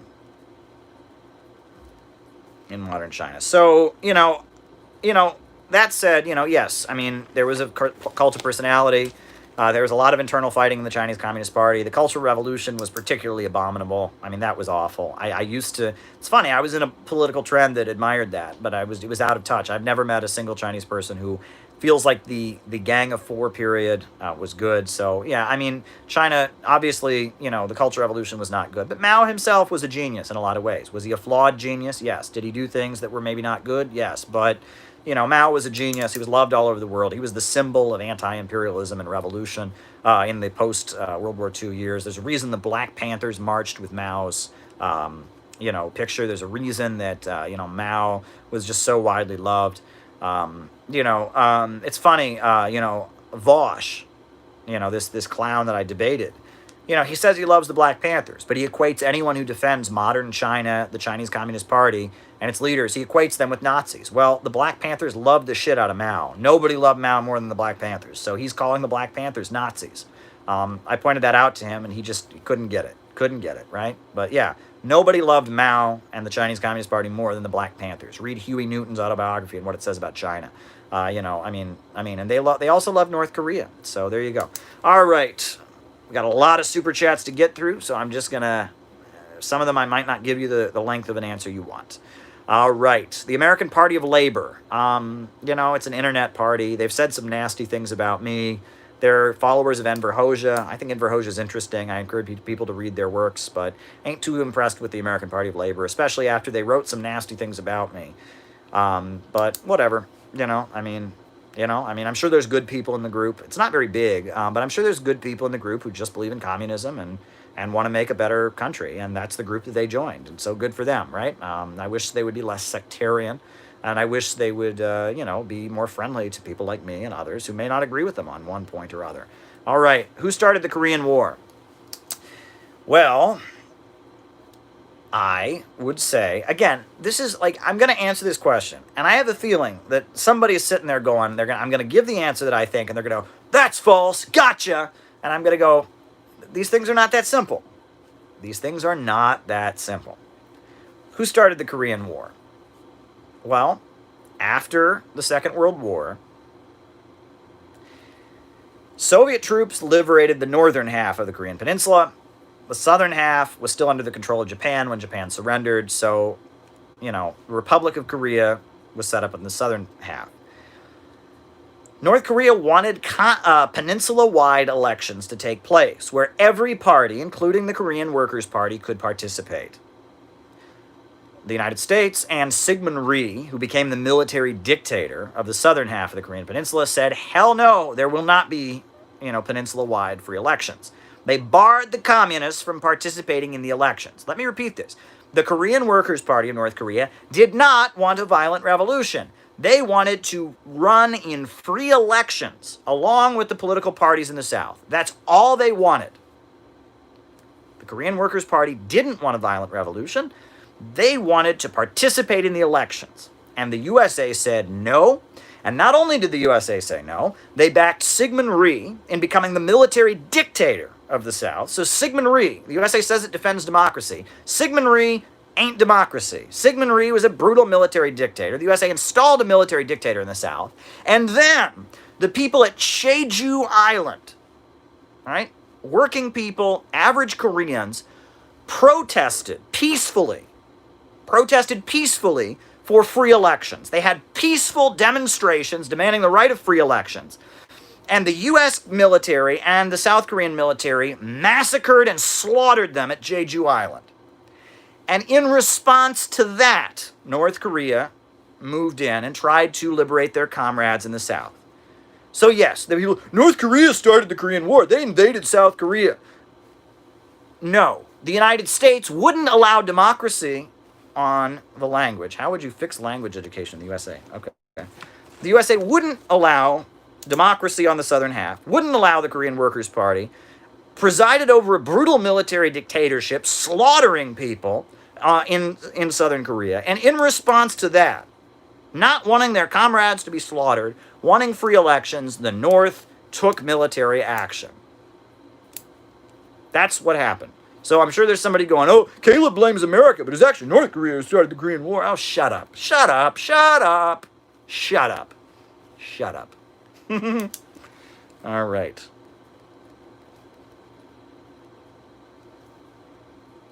Fix language education in the USA. All righty. Okay. Okay. What did the unemployment councils do? Well, the unemployment councils were involved in daily struggles, daily protest. And one thing that they would do is there would be hungry people in New York City or Chicago or Philadelphia or Atlanta, Georgia, and they would just get them together, homeless, hungry people, and they would go to City Hall and start harassing elected officials. That's one thing that they would do. What else did the unemployment councils do? The unemployment councils fed people. They had like soup kitchens, right? They would just feed people. They would just start feeding hungry people. What did they do when people were getting kicked out of their homes? They would break the locks put up by the bankers or whatever, and move all their stuff back in. What else did they do? They organized big demonstrations called hunger marches. Big demonstrations called hunger marches. That's the unemployment councils. That's in the USA. They did even more radical stuff in other countries. All right. Is Donald Trump a fascist? I don't think so. I think he might want to be, but the United States is not really at that point. If this were fascism, I wouldn't be able to talk to you the way I am right now. If this were fascism, we'd all be in prison camps. If this were fascism, the government, especially in response to the pandemic, would have brought the hammer down and all of that. Donald Trump, more than anything, is a libertarian. He represents a more libertarian wing of the ruling class. He's trying to push back against the more liberal and managerial wing of the ruling class. He represents the lower levels of American capital. There's a lot of fascists who like Donald Trump, and I think he does a lot to hint to fascists that he's on their side. He tweeted out the Mussolini quote, and he gives them a bone. He throws them a bone a lot, and the immigration issue is something that a lot of fascists are really into. So I can see why somebody would think that he's moving in that direction, and they're pretty right. They're right about that for sure. At the same time, this isn't fascism. Alrighty. Transhumanism. Well, what is transhumanism? Okay, so, I guess there's this idea, transhumanism is the idea of human beings, merging their bodies with machines. I mean, I know people, I don't know them personally, but I know of people who've lost an arm, and then they get a robot arm. What's wrong with that? I don't know, if someone loses an arm and they get a robot arm, great, then they can have an arm. I don't see anything wrong with that. People who get iron lungs, for example, right? They get lung cancer, whatever, they have to amputate, they get an iron lung. That's fine with me. So where do you draw the line? What makes it transhumanism, right? Because we've already doing a lot of stuff, right? Pacemakers. Is that transhumanism? Pacemakers in the heart? I personally don't think using machines to enhance the human body is a bad thing. I guess, what is your stance on transhumanism? I'm not opposed to it. I don't think we should be breeding people in laboratories. I don't believe in eugenics. I don't believe in, Malthusianism and depopulation. I don't believe in, social engineering, but, somebody loses a leg, they get a robot leg. Somebody loses an arm, they get a robot arm. Iron lungs, pacemakers. Machines and the human body can work together sometimes. I think it's a case-by-case basis, right? I think it's a medical issue. I'm not a doctor, really. Transhumanism, at this point in technology, we don't have machines people put their brains into and give up their bodies and stuff. At this point, transhumanism is a purely medical issue. I am not a doctor, so I can't tell you if a robot arm or a robot leg or an iron lung is good or not. So it seems okay to me. But, perhaps, yes, if people were abandoning their bodies and putting their machines and their brains in jars, like something in a cheesy sci-fi movie from the 70s or something, that might be different. I don't know. I don't know about that. But what we have now, I'm fine with. Someone says they have the best cannabis on the planet. How do you measure that? I've never smoked cannabis before. I think that as much as I'm in favor of legalizing marijuana, I don't think it's a good thing to do. I don't encourage people to smoke. If people want to drink, that's legal. But again, I don't think drinking is necessarily good for you. But, you know, I mean, people have to relax or whatever. But, you know, I'm not a huge fan of you know, getting high. But I know people do it, and I don't think people should be jailed for it. They should have the freedom to make that decision for themselves. So, yeah, I don't know. I don't know how. I mean, there you go. All right, protests in Serbia. Don't know enough about it. We do know that back in the day there was Otpor. And Otpor was, you know, stage managed by the State Department. And it was an experiment to try and bring down Milosevic. And it was one of the color revolutions, 1999, 2000. Otpor was like a CIA, you know, George Soros operation in Serbia. But that's many years ago, so I can't comment on the current situation. All right, Charlie Wilson's War. Awful movie. Awful movie, right? Right? So after 9/11, Osama bin Laden was a household name, right? Rightly so. Osama bin Laden's an awful dude. Was an awful dude. So, you know, 9/11, Osama bin Laden, perpetrator. We're invading Afghanistan to go get bin Laden. So here's the thing. If you look at Osama bin Laden's life story, it's a little bit embarrassing. A little bit embarrassing, isn't it? That the CIA trained him, gave him weapons, that Zbigniew Brzezinski arranged for him to organize his big, violent, you know, civil war in Afghanistan to overthrow the People's Democratic Republic. So, because of that, Hollywood churned out a movie to kind of like tell the good side. And it's an awful movie. It's an awful movie. And some of the allegations, from what I understand, some of the allegations in the movie made against the Soviet Union are not true. They've been debunked, some of the claims. They claim like the Soviets were dropping bombs disguised as toys. And that's been debunked. That was war propaganda. You know, wild story. Wild story. You can Google this, okay? The Associated Press reported this. Columbia School of Journalism reported this. New York Post reported this. This is a historical fact, what I'm about to tell you. If you don't believe me, look it up. It is a historical fact. It's going to blow your mind.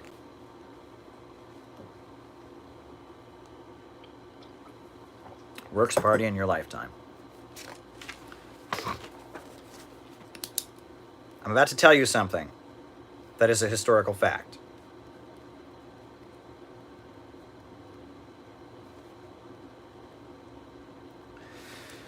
So, historical fact. During the Afghan War of the 1980s, CBS News staged battle footage. Or rather, they showed videos on TV, on CBS News, of the war in Afghanistan that was staged. I know there's somebody going there, that's a conspiracy theory, that would never happen, Caleb. You made that up. That's fake news. That's Alex Jones stuff. That's tinfoil hat. American media doesn't stage battle footage. That never happened. Look it up. It was a big scandal at the time. The Associated Press covered it. The New York Post covered it. And the Columbia School of Journalism covered it. Surplus value in China.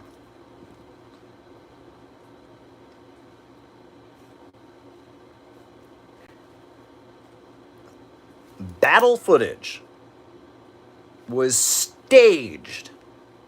Like Hollywood set kind of thing. Right? They got like a direct, you know, like how they make a movie and they get like a camera guy and they have the sound thing and then the director says, "All right, you stand over here. Now, you point your gun this way." And they staged fake battle footage for the American TV news. Google it. You don't believe me? Google it.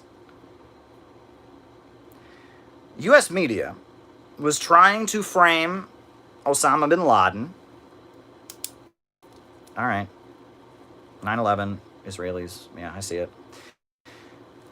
U.S. media was trying to portray Osama bin Laden and the people who eventually became al-Qaeda as heroes in Afghanistan. And so in order to do that, battle footage was faked. And what did they do? They tried to make Osama bin Laden and all of them look like Che Guevara. It was the evil Soviet Empire with their airplanes, and we got Osama bin Laden is Che Guevara in the jungle fighting the evil Soviet Empire. Zbigniew Brzezinski, right? Synthetic left. My book coming out. I talk about this, right? That in order to defeat the Soviet Union and win the Cold War, the USA usurped leftist language, right? They realized that in Vietnam, many people around the world sympathized with the Vietnamese peasants with their guns and their, straw hats fighting the U.S. imperialists. So in Afghanistan, they staged and they framed the war to look like the Soviets were the evil empire and the Afghan people were Che Guevara in the mountains fighting them. They usurped leftist aesthetics. So they actually staged battle footage. Google it. Look this up. Look this up. It is a fact. You should be mad about that. And that should be more and more of a reason to not trust American media. Just saying. All right. Someone asked me about trans ideology. I don't know what trans ideology is, and I mentioned it one time, okay? I interviewed Jyoti Brar, and Jyoti Brar told me that she disagrees with trans ideology. And she gave an answer to a question. And I'm sorry if me asking a communist woman that I deeply respect about an issue that she knows deeply, or that she feels strongly about, and if she gave an answer that you don't like, I'm sorry, okay?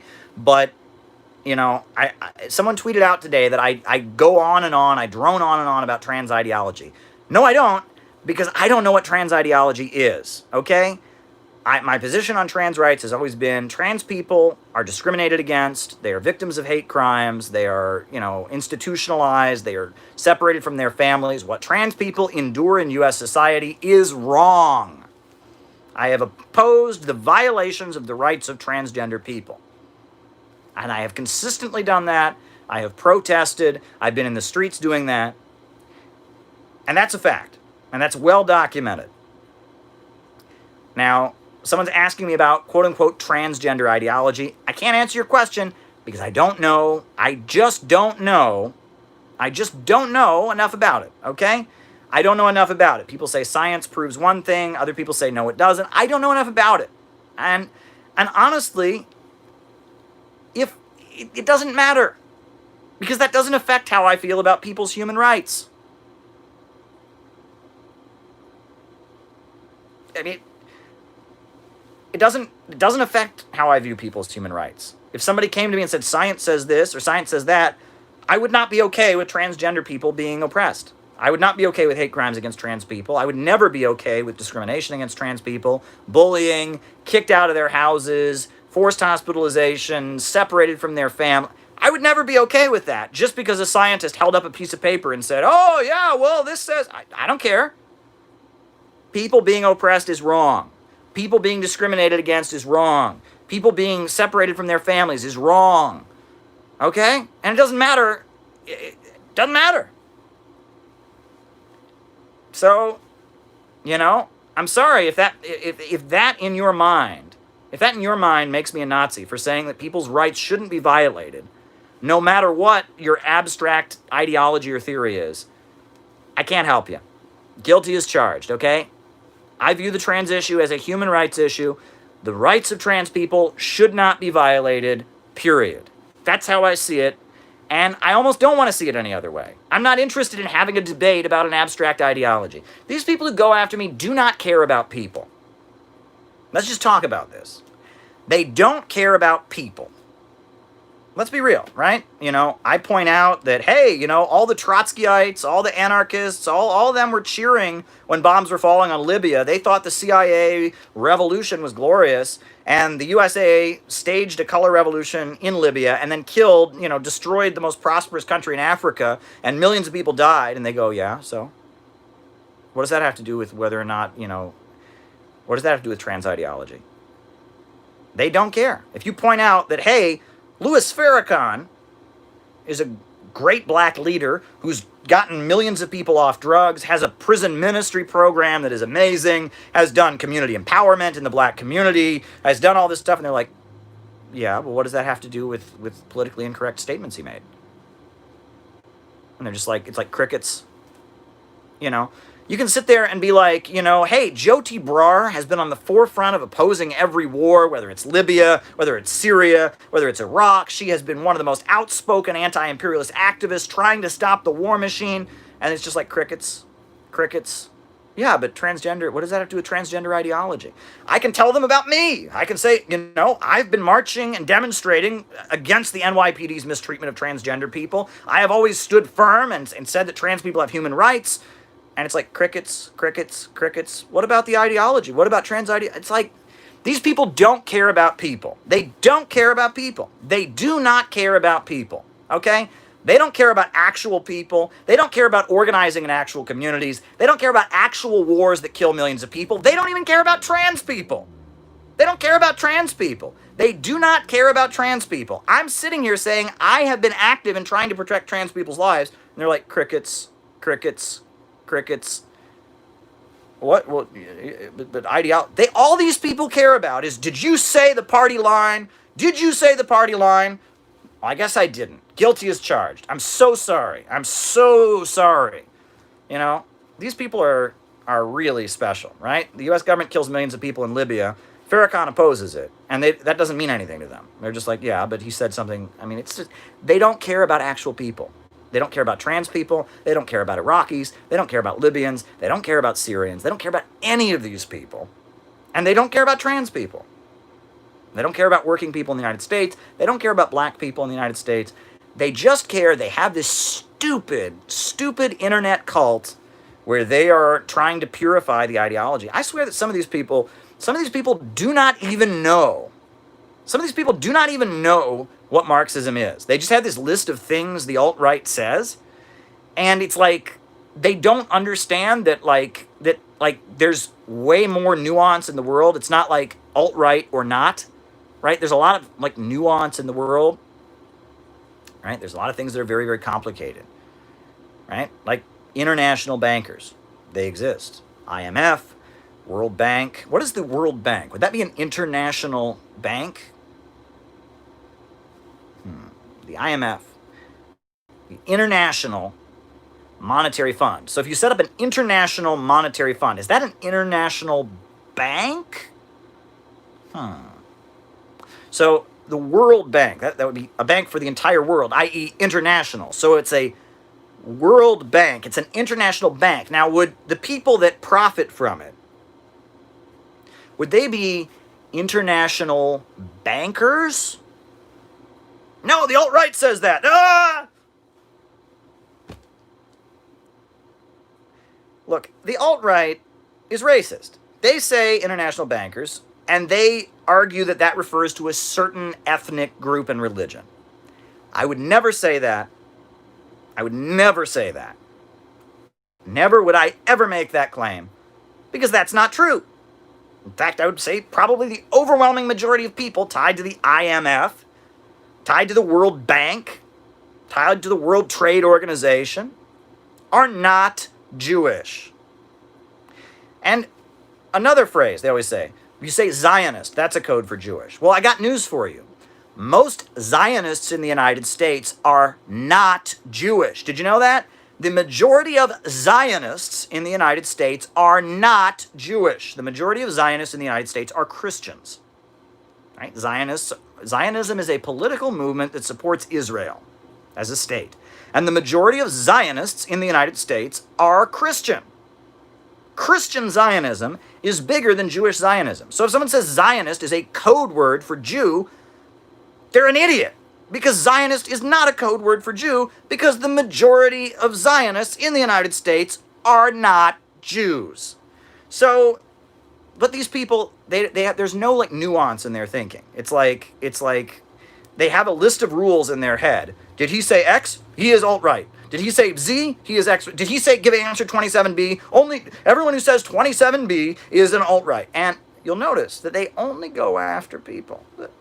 Bill Clinton here. They only go after people. They only go after people. They only go after people. I'm Bill Clinton. I'm just kidding. Not Bill Clinton. They only go after people who criticize U.S. foreign policy. The same stuff they say about me. Who do they say it about? Max Blumenthal. What do I and Max Blumenthal have in common? Who else do they go after with this stuff? Look at all the people that get accused of being red browns. Ben Norton. Interesting. Interesting. Isn't it interesting? Who gets targeted by their little red-brown conspiracy theory? Who gets targeted by this? Who is it? Who do they go after? Just random people, right? Just people on the left that maybe say something that they deem racial offensive, right? Oh, no. Oh, it's just, they're just trying to be the, enforce social justice. Oh, no. It's totally, they just happen to go after everyone who disagrees with U.S. foreign policy in Syria, everyone who disagrees with U.S. foreign policy, everyone who criticizes Russia. They just happen. That's who they go after, right? That's who they go after. Interesting, isn't it? Interesting.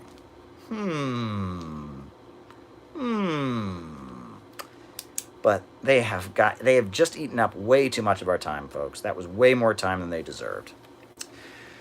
Okay. So someone asked about the synthetic left in the 50s, 60s, and Dalton Trumbo.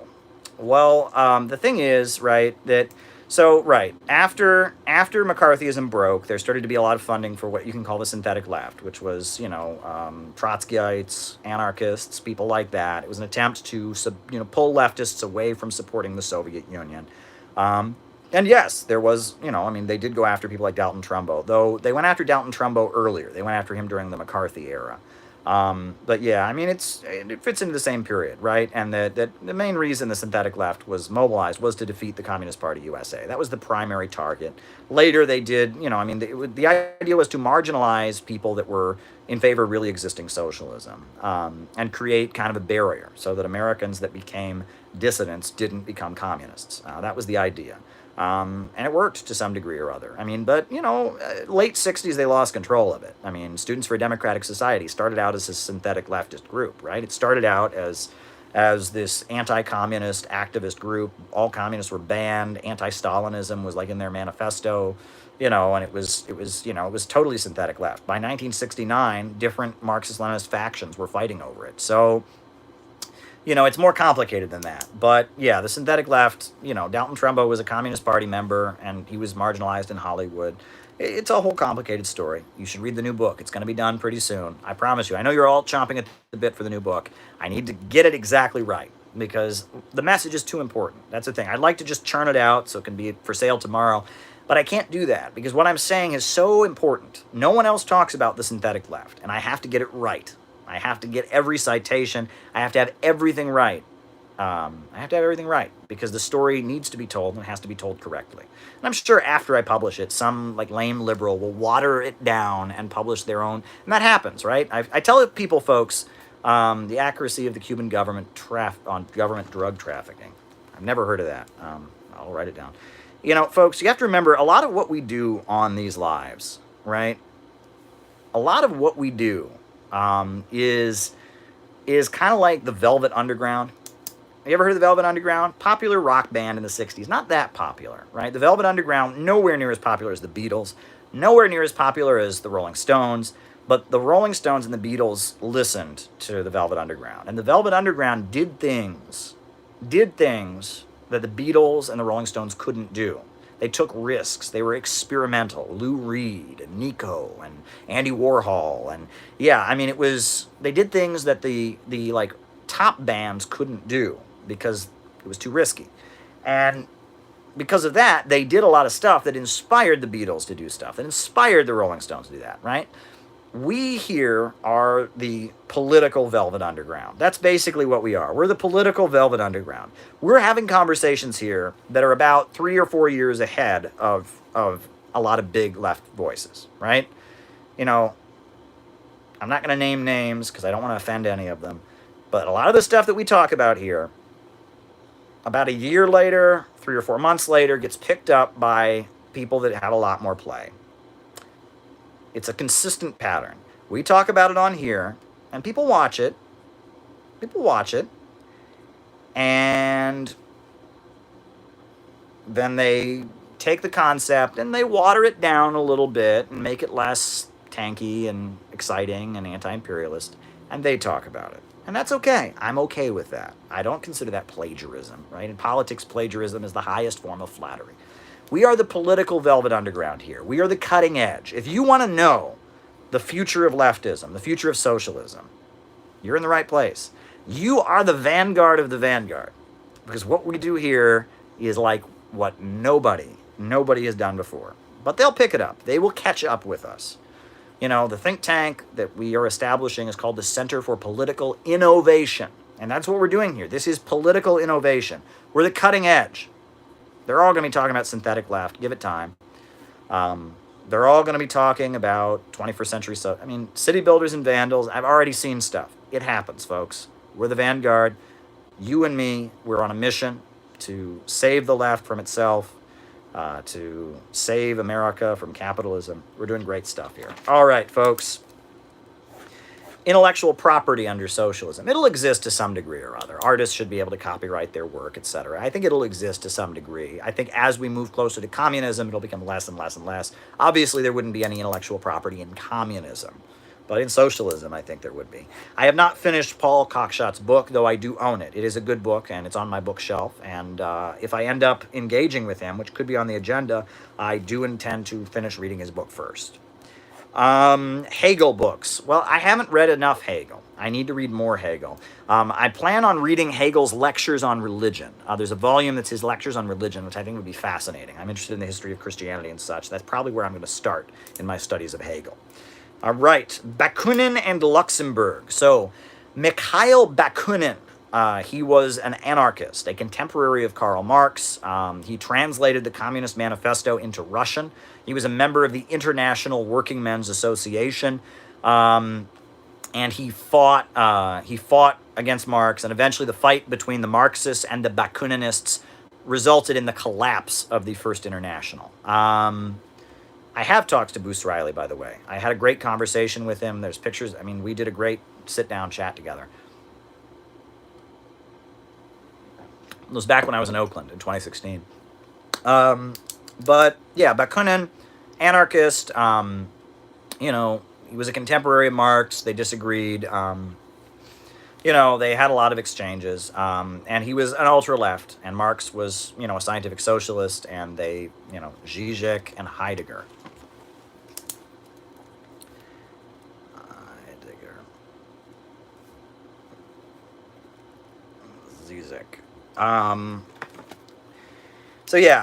Now Rosa Luxemburg. Rosa Luxemburg was a very different figure. Rosa Luxemburg was many years later. She was in Germany. She was a socialist leader in Germany. She was on the left wing of the Second International. She ultimately ended up forming, in the German Revolution, the uprisings of 1919, she formed the Spartacus Bund, which was, she and Karl Liebknecht, they led, and they tried to have a socialist revolution in Germany, and she was killed. She wrote a lot. She was a big critic of Edward Bernstein and reformism, and she was very well loved by Lenin. In fact, the first Congress of the Communist International began with a moment of silence in honor of Rosa Luxemburg. She disagreed with Lenin on the national question. She did not think that Marxists should recognize any nations. And she also disagreed with Lenin on the concept of a vanguard party. If you want to read Rosa Luxemburg, she wrote this beautiful pamphlet when she launched the Spartacus Bund. It's called "What Does the Spartacus League Want?" And it was her manifesto for her revolutionary group in 1919. Go read it. Beautiful, beautiful pamphlet. Poetic. It gets you pumped. Just reading it gets you pumped. Right? What does the Spartacus League want? Go read that essay by Rosa Luxemburg. Very exciting stuff. Great woman, murdered and killed, not by fascists, but by social democrats. Alrighty. Would I ever consider taking calls? Yes, I would. The only problem is I would need the technological apparatus to do this. Right now, I'm filming this on my iPhone, and I'm talking to you via my iPhone. So you couldn't call me on my iPhone. But yeah, the idea of taking calls, I'm open to it. That would make this show more dynamic. I love doing that, interacting with people. So I would be open to it. I would just need the technological know-how. So there you go. Alrighty. Universal basic income. Will we ever get it in the United States? Only if they think it's the only way to stabilize the country. They're talking about it right now because things are very unstable. If they feel it's necessary to stabilize the country, to control the population, they might do it. It's a mechanism for trying to control society. And if things get, further out of control and there's more unemployment and more, they'll do it, I think. And there are some potential problems with it. I did a great video with my friend George Earhart about Andrew Yang and his campaign. So there you go. Alrighty. Third parties, workers win a government. I don't know.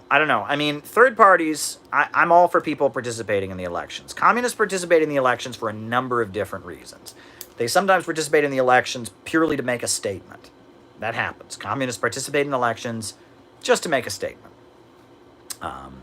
And get their name out, advertise. Sometimes communists join like movement coalitions. Sometimes communists, they actually support one major candidate and they work for them to win, like Abraham Lincoln or like Franklin Roosevelt. It's complicated. It's very complicated. But, a workers' third party, would it be formed in the United States? It's possible, right? There's a lot of dissatisfaction among the rank and file of the Democratic Party.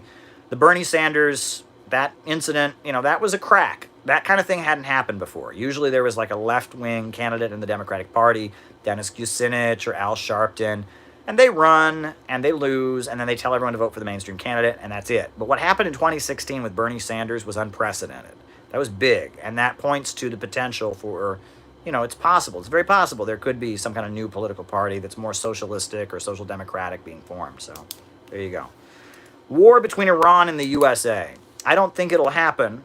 If it did happen, it would be World War III because Iran is aligned with Russia and China. And, it would not be a good situation. I really doubt it would happen. If it did happen, at that point, we should be hiding in a nuclear bunker because that could be the end of the world as we know it. So that's my answer to your question there. I really hope not. I think that the Trump administration sees escalating with Iran as in its interest. It's tied to the Likud party in Israel, that it really depends on playing up the idea of an Iranian threat.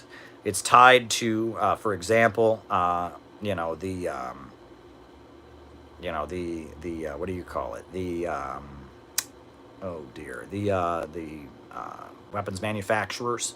Weapons companies that have a lot of weapons to sell, private military corporations, Betsy DeVos.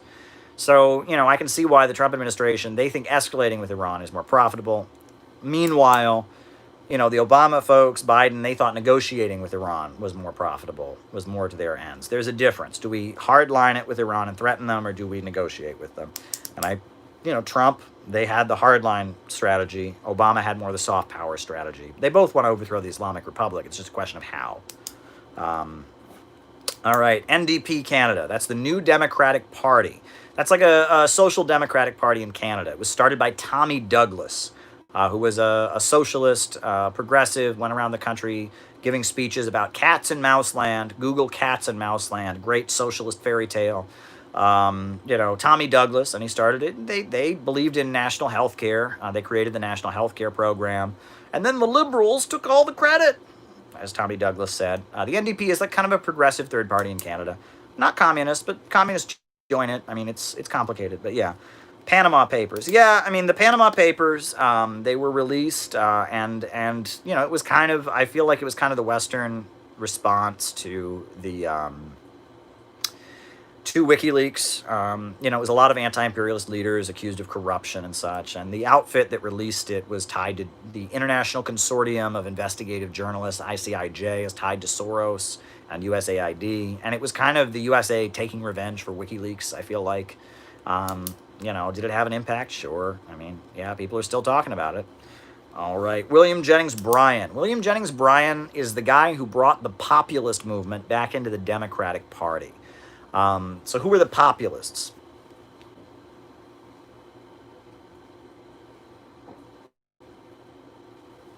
All right. Abraham Lincoln. We know who Abraham Lincoln was. Abraham Lincoln was the guy who defeated the slaveholders. Very, very populist leader. He was from Illinois, which at that point was unsettled territory. He was a small town lawyer who had a reputation for fighting for the little guy. He gave speeches about how the capitalists always fleece the people. He was a big supporter of organized labor unions, and he wasn't an abolitionist, but he was an opponent of slavery. He said he didn't want to abolish slavery, but he didn't want to allow slavery to expand. And his election was a big upsurge, right? It was a progressive upsurge. Christian abolitionists turned out and voted for him. Labor unions turned out and voted for him. Small farmers, they called free soilers, who were small farmers who were against slavery, they went out and voted for him. And he was a populist, right? There's a song called Lincoln and Liberty Too. It was like a popular song for the Lincoln campaign. You can Google it, hurrah for the choice of the nation. Look up Lincoln and Liberty Too. They used to sing, Old Abe Lincoln came up from the wilderness. I mean, he was seen as like a populist, a people's man, right? You could compare it almost to how people felt after Obama got elected. There was this upsurge that, there's a guy who's our guy in the White House, the right wing, their days are over, and obviously with Obama it was pretty fake, but with Lincoln, obviously the slaveholders started seceding from the country, so it was pretty real. Abraham Lincoln, he got elected. It was kind of a left-wing surge. And in order to do it, he had to get more left-wing, right? Originally, he said he didn't want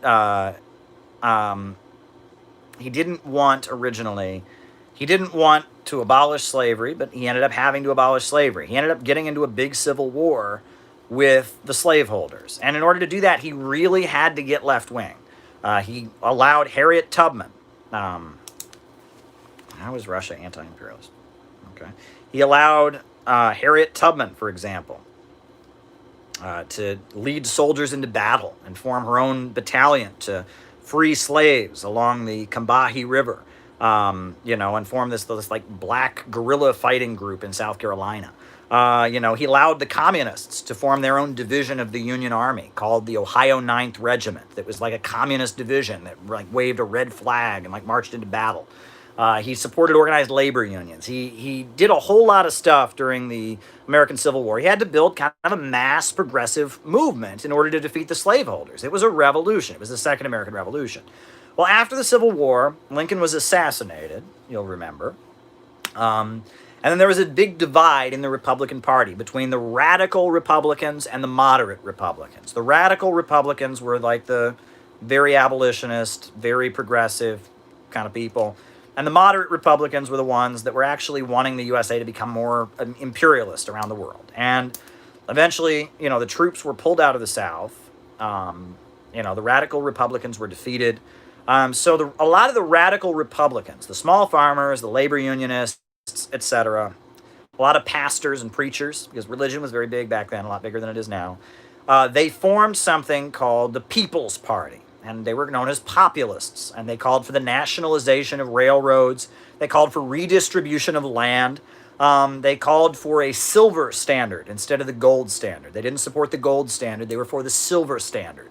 And they were big, and they were huge. But there was a big divide among the populists about whether they would be racist or not. They started out, the majority were anti-racist, because they had come out of the anti-slavery movement. But increasingly, a lot of Southern populists became racist. And so there was a big divide. Are we going to be anti-racist or are we going to be racist? And increasingly, the Democrats started to appeal to racists on the basis of, low-income white people. Hey, we're going to fight against the black people. The Republicans are the party of black people. They allowed black people to be able to vote. We're going to protect the white working man from black people. That was the Democrats' line, the Jim Crow Democratic Party. That was their line.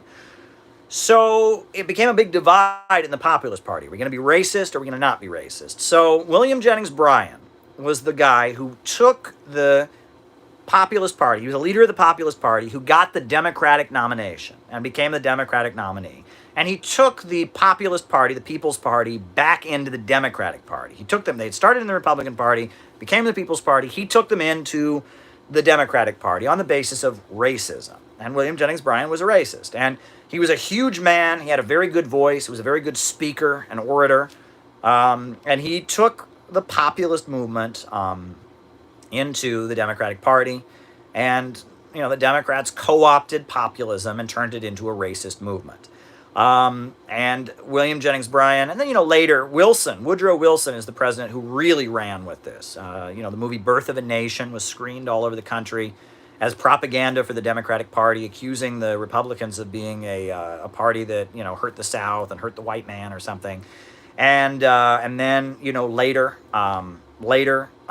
they, at that point, they started, the Ku Klux Klan was restarted, and the Democratic Party of Woodrow Wilson was awful.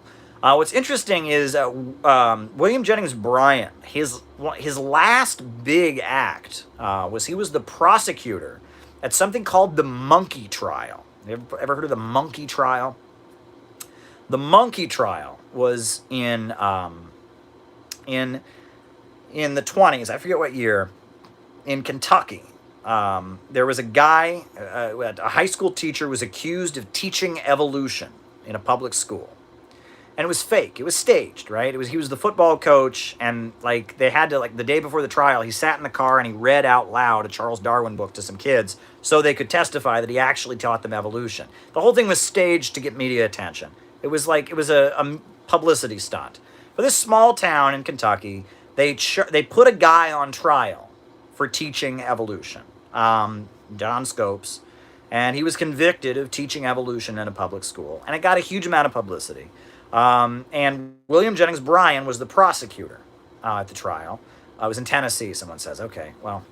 And William Jennings Bryan was the prosecutor. Clarence Darrow, who was kind of a socialist and progressive attorney, was the defense attorney. And these were the two most famous lawyers in the country, William Jennings Bryan and Clarence Darrow. And they were both kind of considered to be leftists, which is weird. You wouldn't think that right? But William Jennings Bryan fought against big business, big supporter of organized labor. He was racist, but he was considered to be left-wing at the time. He was against big business. He talked about child labor. He was considered to be, a populist for the common man. And his argument was that evolution led to a godless society where people didn't care about other people, survival of the fittest, social Darwinism. That was his argument.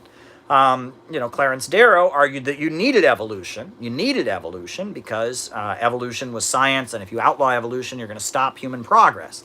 And so it was a divide, right? And it was a divide mainly among leftists, right? Some leftists, because that was the time, a lot of these populists and Democrats and supporters of Woodrow Wilson were against Darwin's theory of evolution. And communists and Marxists and intellectuals tended to be in favor of it. And that was a big division, right? The more populist leftists at the time were against Darwinian evolution, and the more intellectual and ideological leftists were in favor of it. And so they had the famous Scopes monkey trial. But what's interesting is go and read Communist Party newspapers. The Communist Party existed in the 1920s. Read what the Communist Party USA said about the monkey trial. Now, what would they say about it, right? Well, you would just assume that the Communist Party would be 100% in favor of teaching evolution in public schools. Well, they were. But read what they said about the monkey trial. They said it was staged by the bourgeoisie to divide the working class. They opposed the monkey trial. And they talked about how a lot of the language that was in the New York Times and other newspapers about the monkey trial was anti-working class. And they didn't take sides. The Communist Party, the Marxist-Leninist Party, looked at the monkey trial and they said, this is a culture war. This is about whipping up anti-working class sentiments. This is about encouraging ignorance among the working class. Not good, right? If you read what was written by H.L. Mencken, who was a writer for the New York Times at the time, H.L. Mencken, he was a big supporter of Darwinian evolution. Read the way he describes the low-income people in the town, where this man was being prosecuted. Vile anti-working class stuff. These ignorant hillbilly scum, no wonder they don't believe in evolution. They're not evolved, they're half monkey anyway. That's the kind of stuff he was saying. Right? The New York Times was using the evolution issue. These ignorant hicks don't believe in evolution. So they're all a bunch of white trash, and we shouldn't pay decent wages to them, and they're inferior, and they're rabble, and they don't deserve to have miners' unions, and they don't deserve protection on the job. They were using it to make a case against labor unions. That's how the New York Times was spinning it, right? Meanwhile, William Jennings Bryan was promoting religious bigotry and ignorance, right? We have to have a Christian nation. If people don't believe in God, they are going to go to, and he was promoting religious bigotry and anti-Semitism, right? There was a lot of anti-Semitism, unfortunately, from the opponents of evolution. They were saying evolution was a Jewish conspiracy and being very anti-Semitic. So it's complicated. The monkey trial. And there's a play that came out about the monkey trial called Inherit the Wind. And that play is it's fun to watch. It's a good movie, but it's fiction. It's pure fiction. It's about the 60s. It's about the 1960s. It's not about what actually happened. It gets all the politics completely wrong. Okay, it doesn't get the essence of what was going on. The monkey trial was a culture war designed to divide the working class. And the Communist Party understood that. William Z. Foster, Earl Browder, they understood that the monkey trial was not good. It was not good, and it was a lot like what the German Kaiser had done. The German Kaiser, in order to divide the German working class, he would stage Kulturkampf for culture wars. And the Catholic Germans would fight the Protestant Germans and fight the atheist Germans and the Jewish Germans, and he would divide the German people. The Protestant Germans against the Catholic Germans, the Christian Germans against the Jewish Germans, the religious Germans against the atheist Germans. The German Kaiser, in order to hurt the German working class, would stage culture wars. And it would be about, are we going to read a Christian Bible in the school or a Protestant Bible in our public schools? What are we going to do? Fight it out, folks. Have at it. German workers fight each other, right? Culture wars. And it's a lot like what they did in the 1970s. And in West Virginia, there were the textbook riots. Same thing, right? Where, they riled up a lot of low-income working class people in West Virginia about the school textbooks, where they went and burned school buses and burned textbooks, and there were some bombings and stuff. It was awful. There was this populist campaign against school textbooks, and it was a way, again, to drive a wedge between leftists and the working class and to stage a culture war. Culture wars are not good, right? That doesn't mean that we shouldn't support a woman's right to an abortion. We shouldn't support LGBT people and their right to get married or not be harassed. That's not what I'm saying, okay? But culture wars are something that the ruling class uses to drive a wedge between workers, because culture wars cannot be resolved. They can't be resolved. You cannot win. No one on the issue of abortion ever goes, I never thought of it that way. A fetus isn't a life, or a fetus is. It doesn't work that way. Culture wars, it's things people deeply believe in their soul that aren't resolved with rational arguments. Anyway, way off track. I was talking about William Jennings Bryan, and now we're talking about culture wars, whatever. All right. Regime change and chaos in the Middle East in order to help the U.S. economy. Of course, right. It's about keeping that region unstable, maintaining the dominance of Western corporations, beating back any country that rises up and seizes control of its oil resources. And instability, driving Libya off the market. What did that result in? It resulted in everyone who bought their oil from Libya buying it from Wall Street in London and Saudi Arabia. Why do they hate Iran? Iran is a competitor. It sells oil on the international markets in competition with Wall Street in London. That's why they hate them, right? That's how these things work. All right. Confucianism in modern China. Well, what's interesting is that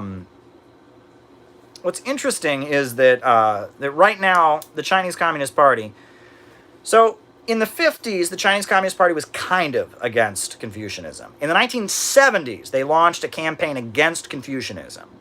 But now, the Chinese Communist Party has actually got peace with Confucianism. They argue that communism and Confucianism walk hand in hand. There's a great presentation. A good friend of mine gave a great presentation on YouTube called Introduction to Socialism with Chinese Characteristics. Great lawyer, friend of mine.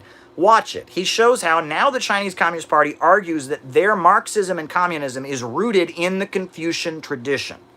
And it's fascinating. And that now there is peace between Confucianism and communism. It's amazing stuff. Watch it. China is the cutting edge. What they are doing is amazing. Amazing stuff. So Go watch that video. Read the documents the Chinese Communist Party has published in Kuei-shi, their journal. I'm sure I'm butchering the name. It explains, it explains all this stuff in great detail. So I don't want to do it justice by just kind of skimming over it. Go and read it for yourself. All right. How do we fix language education in the United States? I don't know.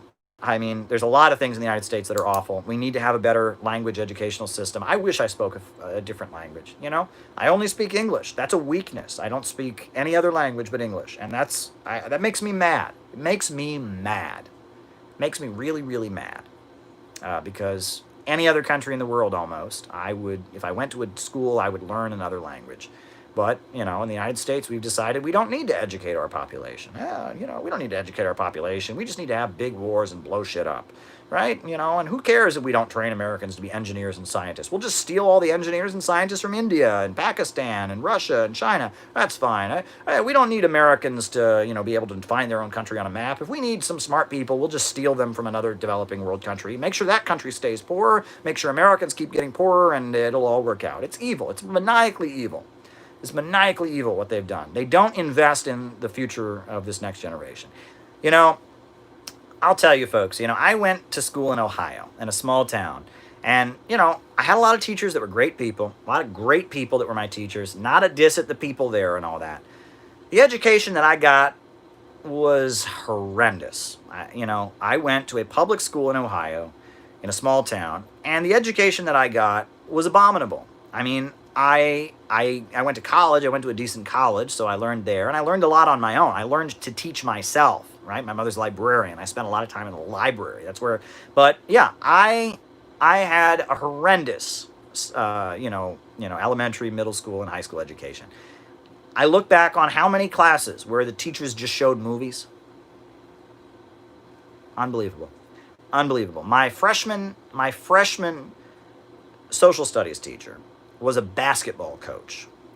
And she was hired to be the basketball coach. She was a former WNBA player. And because she'd been hired to be the basketball coach, she told the school, I'm not going to teach. And she didn't teach. And so we, every week at the beginning of the class, she would assign a list of vocabulary words. And then on Friday, we would be tested over them. And the whole week we had study hall. The whole year. And she showed movies. In order to learn about the civil rights movement, we watched Remember the Titans. She was abominable. She didn't teach, but that's okay, because, kids in Ohio, they don't need education. They don't need to know anything. We don't have a place for them in this economy. I mean, I look at the education I got. Again, I had a lot of very good teachers, right? I had a lot of very good teachers. I mean, a lot of teachers were my friends. I had an English teacher who was awesome, was amazing. I had some good teachers and good people, but the educational system was abominable. And this is like a violation of human rights in a way. If you send a child to a school where they're not getting a decent education, and they're full of, potential, they can go someplace in the world, you're committing a crime. I mean, it's really awful what we've done. I mean, our educational system, there should be riots in the streets. It's the saddest thing. We Americans, we love to laugh about how dumb we are. We love to laugh about it. Every so often, one of these late night comedians will be like, get a map. Walk around with a world map. Hey, show us where North Korea is. Show us where Cuba is. Show us where Africa is. And no American can find it. And it's funny. And we go, ha, ha, ha, we're so stupid. Oh, it's so funny. We Americans, we're so dumb. It's not funny. It's not funny. I mean, I laugh at it too. We all laugh about it. But it's not really funny. This is a crime. It's a crime. We don't know where our own country is on a map. That's how much our leaders have screwed with our minds. We don't know where our own country is on a map. We don't know where the countries we're bombing are on a map. That's how much our leaders have violated our basic right to an education, which is part of the UN Human Rights Charter. That's how much we have been brainwashed, and that's why they get away with driving our wages down. That's why they get away with making it so there's water. Our water is contaminated with lead. That's how they get away with, with so much evil in this country, is they make us stupid. You should be angry about this. Our American educational system is a crime. It is a human rights violation. I am furious about this. They have done so little. I mean, people in really, really poor developing countries know more than Americans do, are smarter than Americans do. It is embarrassing. It's embarrassing. Enough about that. Anyway, all right. Workers' Party in your lifetime. Yeah, I think it could happen. I mean, we're moving in that direction. But for it to be a real party, none of the parties, okay? I know there's a lot of people watching this that are in various groups, and I'm giving you all due respect to your group. No Marxist party in the United States is a real vanguard or a real Marxist or a real... It's not really the leader of the working class, okay? It's not. All right? It's not. I mean, I'm just going to be real with you, okay? A real party will come along eventually. We'll get there. But the way that you can tell that none of these parties are real parties is by the fact that they all are one or two people's little ego trip. It's just a reality. They're one or two people's little ego trip, and if somebody else smart comes along, they got to have a split because there's some. I mean, it's like when Lenin formed the Party of a New Type. 1903, he had that meeting. He got every great Marxist leader in Russia there. A lot of them didn't join, but he wanted them all in the group. He didn't say, I'm going to be the leader. I'm the smart guy in this group. And if you think you know something about ideology and theory, get out of this room because I'm the great Lenin. If Lenin had done that, there wouldn't have been a Russian Revolution. Right? Lenin didn't do that. He didn't like Trotsky. Lenin couldn't stand Trotsky, but he invited Trotsky to that meeting. He invited Bukharin and Zinoviev and Martov and, Litvinov and all kinds of people who he had vehement disagreements with. He brought them into that room and said, I'm trying to form a party of a new type that'll have democratic centralism. Will you please join with me? And there were many times that Lenin was outvoted by the Central Committee of the Bolshevik Party. The Bolsheviks were not a cult. The cult of Lenin came later. It was necessary. Stalin realized that in order to hold the Soviet Union together, they needed like an iconic figure, like a saint, like a national hero. The cult of Lenin came later. And that was based on Lenin's contributions. 1903, Lenin hadn't made a revolution yet. But the Party of a New Type in Russia was a party of all kinds of brilliant, dynamic people who had their own following, wrote their own books, had mass followings among the workers, organized their own shit, right? If Lenin had been like any of the leaders of these little tiny groups out there, there would never have been a Russian Revolution, right? Lenin was not Bob Avakian. Lenin was not Fred Goldstein. Lenin was not, I don't want to name more names than that. But who there's one in every group. If Lenin had been like those guys, these new left punks, these new leftovers, these baby boomers, who have presided over Marxism in the United States, going and getting weaker and weaker and weaker and weaker, but somehow think they know it all at the same time. I mean, I don't know how that works, right? I mean, it's like, if Lenin had been one of those guys, there would never have been a Russian Revolution. I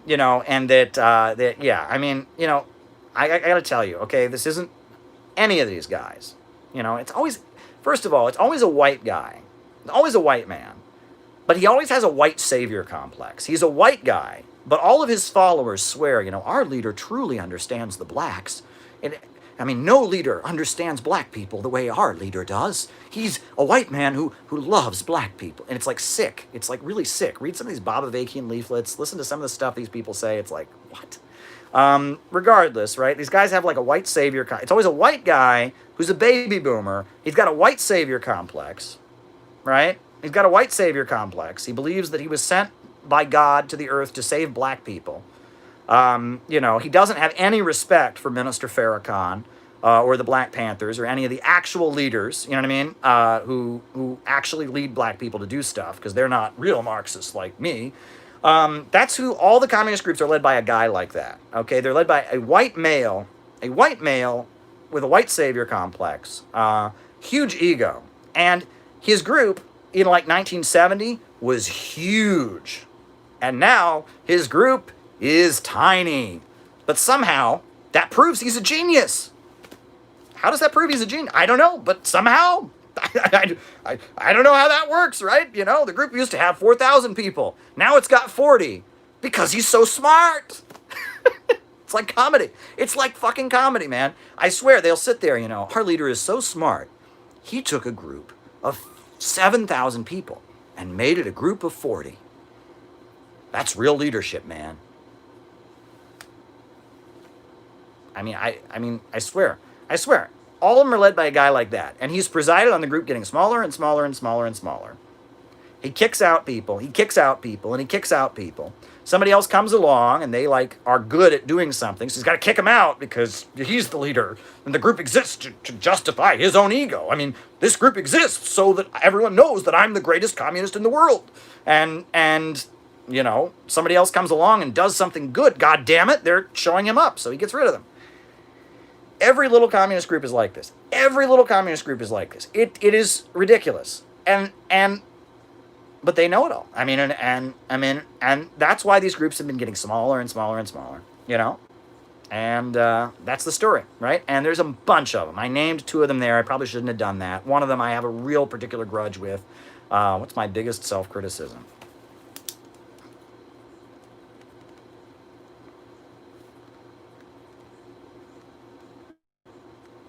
I'll have to think about that, but I've got a long way of lives to get through.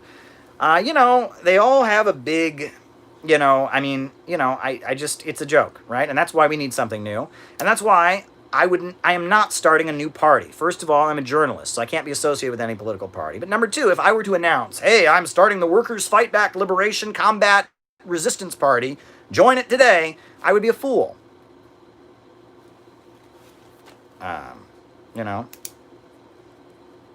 I would be a fool if I did that. Right now, we need to change the conversation about socialism. We need to start having conversations about socialism that people are not having. That's all we can do at this point. So, until we change the conversation about socialism, until we start doing political innovation, nothing can be done. So, all right, enough about that. Alrighty. Surplus value in China. Yeah, there's a lot of capitalist companies in China that make surplus value. No question about it, right? That happens. I don't deny that. But the state does not control, the state is not under the control of capitalists, and the means of production, even the private ones, function under the control of the state. It's not a profit-centered economy. The state is in command, so it's not capitalism. But yes, are there capitalists who exploit labor for profit in China? You betcha there are. And that's what they've had to do in order to get foreign investment and have growth. And you need a market sector to some degree in socialism. I would prefer that cooperatives be a big part of that, so no one's exploiting anyone else. But technically, yes, there are private capitalists in socialist China who make profits and exploit labor. That happens, so I'm not denying that. Okay. All right, someone asked me about 9/11 conspiracy theories. Well, here's the thing, okay? I don't ever, and this is important, and I would encourage you to do the same thing. Don't ever say anything that you don't know. Don't say anything that you don't know. If you suspect something, say you suspect it, but don't say anything you don't know. And I've said this. I've been very consistent. Whenever anyone asks me about 9/11, this is my answer. There are things about the official story of 9/11 that are suspicious, that don't add up. That's it. I mean, that's all I know. That is all I know. That is all I know. I know there's a lot of things about the official story of 9/11 that are suspicious. That's all I know. And if I say more than that, if I were to say more than that, that would discredit me, because I would be saying things that I do not know. And if you say things that you do not know, they can be disproven because you don't know them. You should only say things that you know. I know that there are a lot of things in that official story of 9/11 that make me suspicious. Like, why would Al-Qaeda attack the United States when the United States supports Al-Qaeda in Afghanistan, supports Al-Qaeda in Syria, supports Al-Qaeda in Iraq, supports Al-Qaeda in Libya? Everywhere in the world, Al-Qaeda is on the same side as the U.S. government. The U.S. government basically unleashes Al-Qaeda against every government they don't like. In Chechnya, they were using al-Qaeda against the Russians, right? Where has al-Qaeda ever been the enemy of the U.S. government? Everywhere in the world, al-Qaeda, Wahhabi extremists are working with the U.S. government. Osama bin Laden, the founder of al-Qaeda, is a wealthy Saudi, right? Which is Saudi Arabia is the biggest weapons purchaser from the United States and the biggest, oil seller to the United States. So we're supposed to believe that the USA uses, Osama bin Laden in Afghanistan against the Russians, uses him in Russia against in Chechnya against the Russians, uses him in Syria against Assad, uses him against Gaddafi in Libya, uses him against Iraq, but somehow he's just like, oh boy, I'm going to turn around and attack the United States. I mean, it's possible. I'm not saying it's not possible. Crazy people do crazy things. That's a little bit sketch, right? Now we have the 28 pages.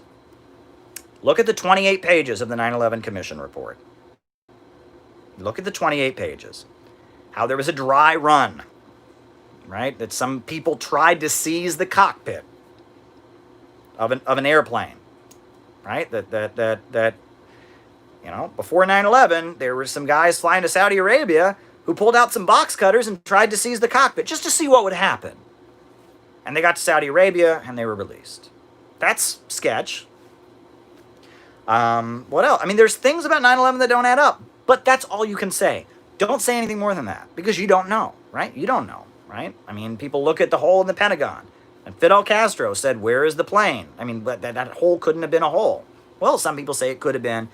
I don't know. I don't know. People say, what about NORAD? NORAD, they say, was having a drill. That's the Sky Command, the Air Force Sky Command thing. It was having a drill that day. How did the terrorists just happen to pick the day that NORAD did it? We don't know. That's all we know. We don't know. We don't know. There was a specific conspiracy theory that was raised in the chat. I don't want to get into specifics of that. Look into the specifics of that for yourself. But I just don't know. I don't know. I don't know. Alrighty. Cuban drug trafficking. Cuba is not trafficking drugs. And Cuba has a very, very, very strict policy against drug dealing and drug trafficking. And actually, one of the top generals in Cuba got the death penalty for being involved in the drug trade. Did you know that? A very prominent Cuban revolutionary, a close comrade of Fidel Castro, was caught selling drugs, and he got the death penalty. It was a very big case in the 1990s, I believe. Got a lot of publicity. And many people suspect that the reason that they did that was because this guy had been working with the CIA. That's what Fidel alleged. I forget this general, and he was executed by Fidel for selling drugs. He was involved in drug dealing, and Fidel gave him the death penalty. And many people suspect that what was happening, at that point, you'll remember that, there was the Sandinistas, they were accusing them of involvement in the drug trade. They, eventually invaded Panama, accusing Noriega of the drug trade. And many people suspect that the CIA had gotten this guy involved in the drug trade and that they were going to use that to attack Cuba. So Fidel got word of it and executed the guy to, show that Cuba was not involved in the drug trade. You can look it up. It was a very mysterious case, and that was a way to, prevent, the USA from having the public relations. That was the height of the war on drugs. And the USA was using that against revolutionary forces in Latin America, calling them drug dealers. And so out of the blue, this top general in Cuba, this very prominent, well-known general, got the death penalty for drug dealing. And it was like, whoa. And it was like Fidel sending a message to the United States, we're not involved in the drug trade. And no one can say that. We even killed our top general when he was selling drugs. It's a very weird case. Look into the details. Okay. All right. Martin Heidegger and Slavoj Žižek. Martin Heidegger is a philosopher in Germany. He called for a conservative revolution. He was a supporter of the Nazi Party.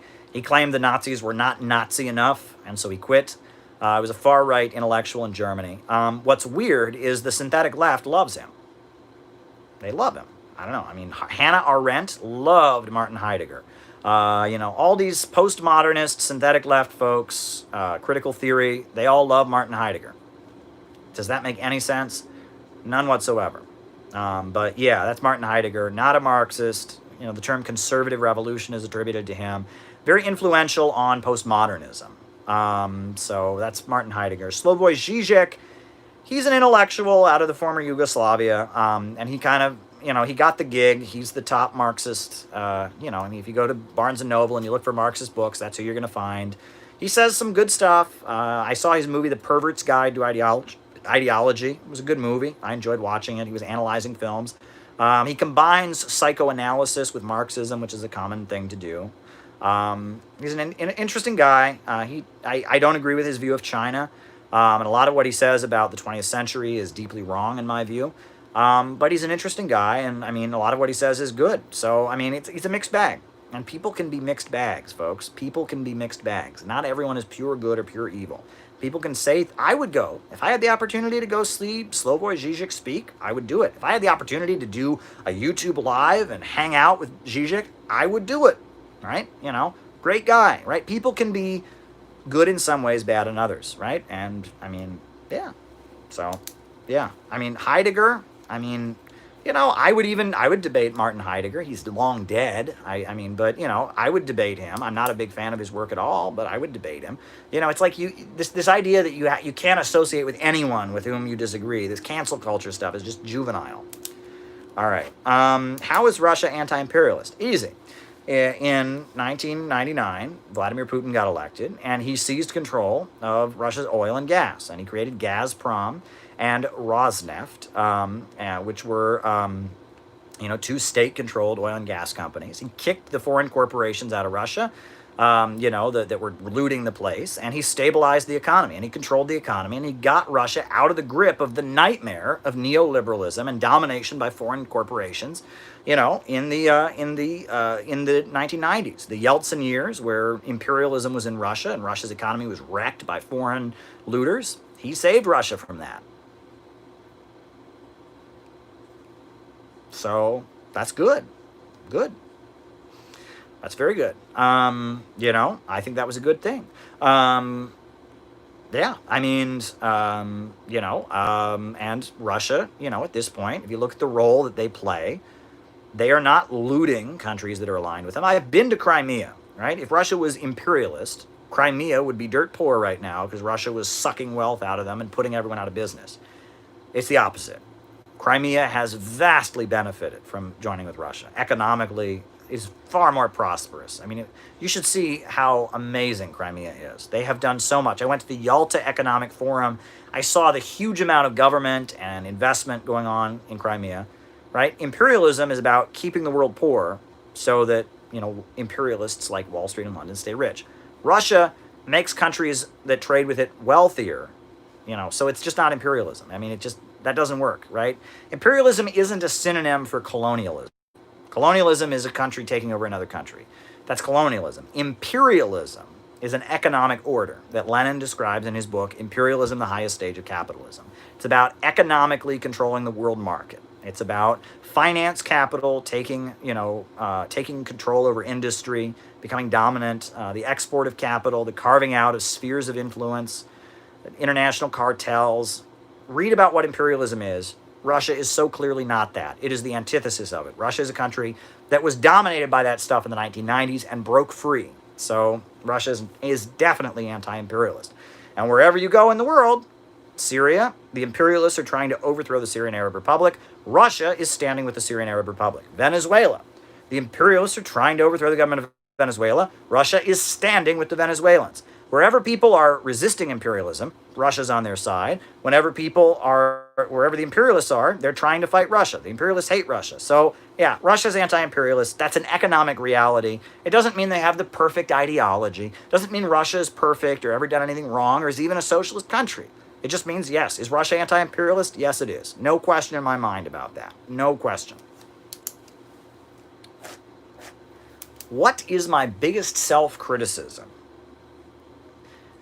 I get very excited sometimes, and I don't look before I leap. I don't plan things out. Sometimes I think I have everything I need in order, and I jump too quickly. I do things before I have the opportunity, and that can be a mistake. You know, it's better to do things right than do things quickly. And sometimes I do things in a rushed way. I'm very excited and full of passion about what I'm doing, and because of that, I don't get all of my cards in order before I do it. And then it could have been done much better. But I was just so desperate to just do it that I don't do it as well as I could. I'm a very enthusiastic person. I'm a type A personality. I'm go, go, go. And sometimes I don't prepare and plan as much as I need to. And that's a mistake. That's probably my biggest self-criticism. Alrighty. Someone asked me about Russell Brand. All right. Okay. How do you form a new party? Well, like I said, any real party that's going to be a real party would require a mass involvement, a coalition of different forces. We're not there yet. Right now, we need the Center for Political Innovation to change the conversation and to ideologically shift socialism in a populist and anti-imperialist direction. CPI. If you want to see something that will eventually lead to the creation of a new party, you need to get on board with the Center for Political Innovation. That's where you should be. You should be helping us. If you want to, contact me. If you want to help distribute our new book, the Green Book, contact me. If you want to, we're going to probably have a public event in November. We're waiting to see how that works with the pandemic and all of that. But, there's a lot going on. If you want to get involved with the Center for Political Innovation, contact me. All right. What do I think of Russell Brand? He says a lot of really good stuff. I'm a fan of Russell Brand. A lot of what he says is very, very good. Not everything. His understanding of socialism isn't exactly mine, but I think he's an interesting guy. So that is all the super chats. Any more super chats I will answer, but I want to get to what I was going to say before I go. Almost done with my orange juice, my unnamed orange beverage.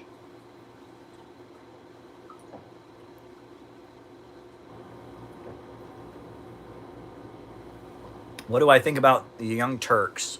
Well, they're liberals. They're liberals. They're liberals. They're pro Bernie Sanders and stuff. They're bad on international issues, but they're good on. They take a good stand. They know that it was rigged against Bernie. They're progressives. I've met Cenk Uygur before. I met him in D.C. I was covering the protests in Washington D.C. Democracy Spring, and he and his wolf pack were there. He's a friendly guy. They're progressives. They're not socialists. They're not communists, but they're progressives. You know what I mean?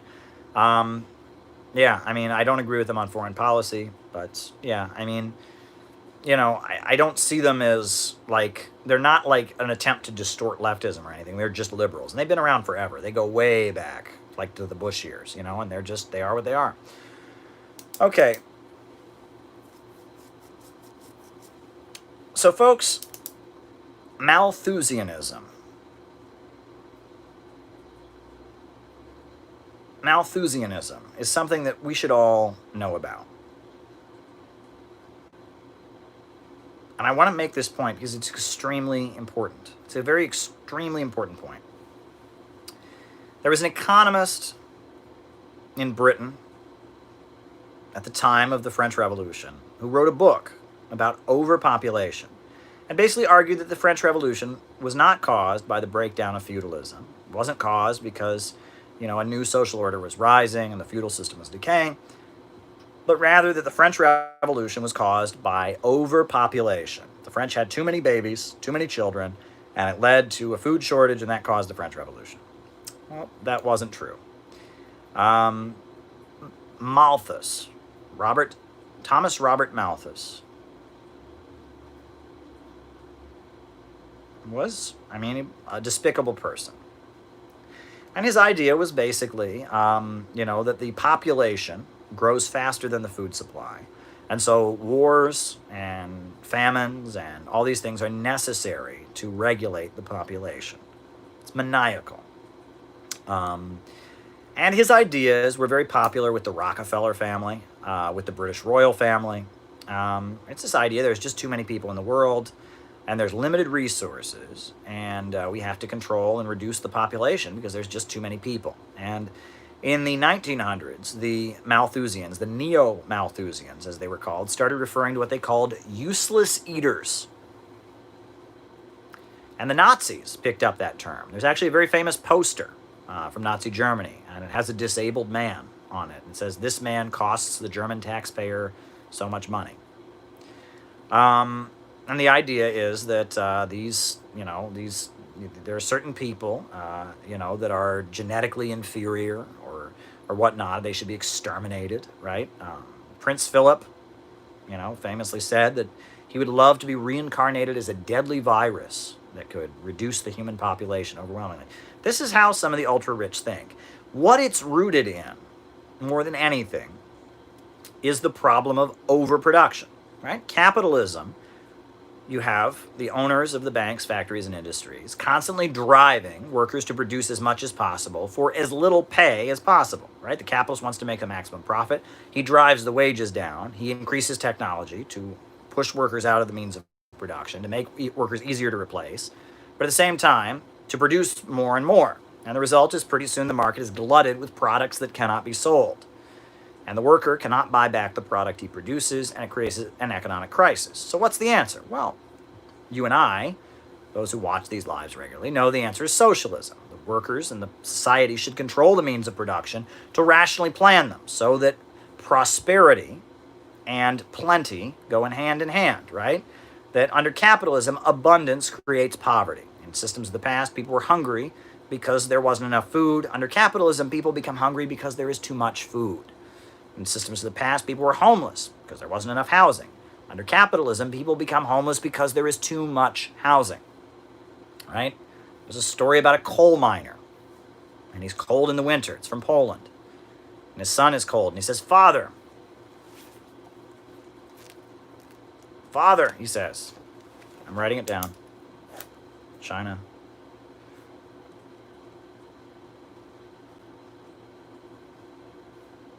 He says, Father, why is it so cold? Why is it so cold? And his father says, because we can't afford any coal to heat the house. And the son says, why can't we afford any coal to heat the house? He says, because I lost my job in the coal mine. He says, Father, why did you lose your job in the coal mine? Father says, because I was laid off. He says, why were you laid off from your job in the coal mine? His response, because there is too much coal. That's capitalism in a nutshell. That's capitalism. That's something I can guarantee you certain people do not understand. Certain voices of Marxism do not understand.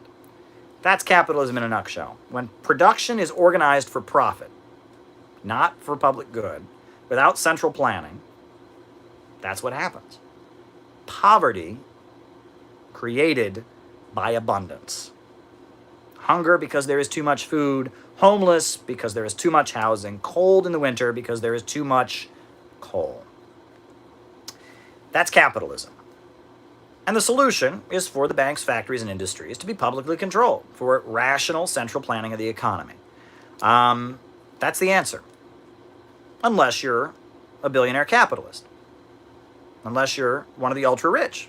If you're one of the ultra-rich, that can't be the answer. That can't be the problem. We can't have socialism. That would involve me not controlling my own means of production. That would involve the state seizing my property. That would involve a government of action that would fight for working families and threaten the capitalists and control the capitalists and organize the economy for. We can't have that, right? That can't be an option. Everyone knows socialism is the answer. So what do you do? Well, there's just too many people, right? We can't employ them because there's too many of them. There's just too many people out there. Too many people. That's the problem. There's just too many of them, right? No wonder. I mean, we all these people become hungry because there's just too many of them. We can't give them all jobs because there's no need for them. We don't have any need for these people, so they shouldn't exist, right? The proletarian lives only so long as he works, and works only so long as his labor enriches capital and makes a profit for a boss. And when the worker is eliminated from the means of production, you have a whole bunch of excess people that are expendable. So what do you do with them?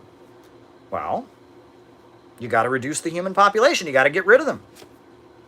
But how do you justify that? Well, there's a book called The Limits to Growth. It was published in the 1970s by something called the Club of Rome. And it's malarkey. It's been completely debunked. Look into it. It's been completely debunked. It claims that we would have run out of oil by now. Right? It says that by the 1990s, we're going to run out of oil. Well, was it lying? I mean, here's the thing. If we still if we still acquired oil in the same way we acquired it in 1970, yeah, we would have run out by now. The thing is, we developed hydraulic fracking. We developed deep sea drilling. We developed all kinds of new methods of acquiring oil. So no, we have not run out of oil.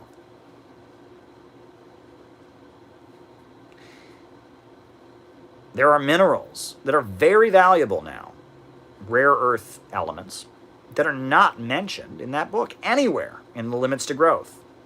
You read it, they're not mentioned anywhere in the book. You would think these vital resources, limited resources, because they weren't valuable back then, because computer chips hadn't been mass produced at that point. The thing is, human beings are creative creatures. Human beings have the capacity to invent new ways of getting things done. We originally, sure, at one point we had fire. We burned wood, fire. Then we figured out coal. Then we figured out petroleum, right? Human beings have the capacity to invent new fuel sources, to use things in different ways, to come up with new methods. That's the human species. We have the ability to develop new means of doing things. But the Malthusians say, no. There's just limited resources. We're going to run out of oil. We're going to run out of coal and timber and all of that. So it's the end. And it's false. I mean, the Malthusian idea, the neo-Malthusian idea, that the population is unsustainable, that we must reduce the human population, is false. And it's predicated on the idea that human beings are not capable of advancing. And the past 6,000 years is the strongest indictment of that idea that I have ever heard. Thousands of years ago, we were hunter-gatherers in caves. Now we travel in space, and we have iPhones and iPads.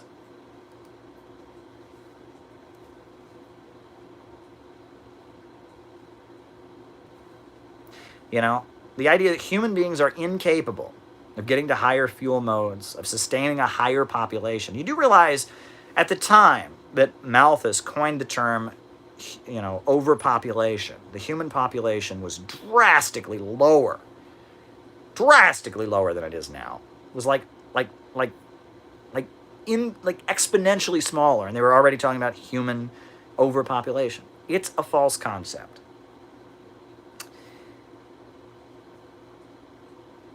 But it's necessary to maintain the global order that we live in. And that's what you need to understand.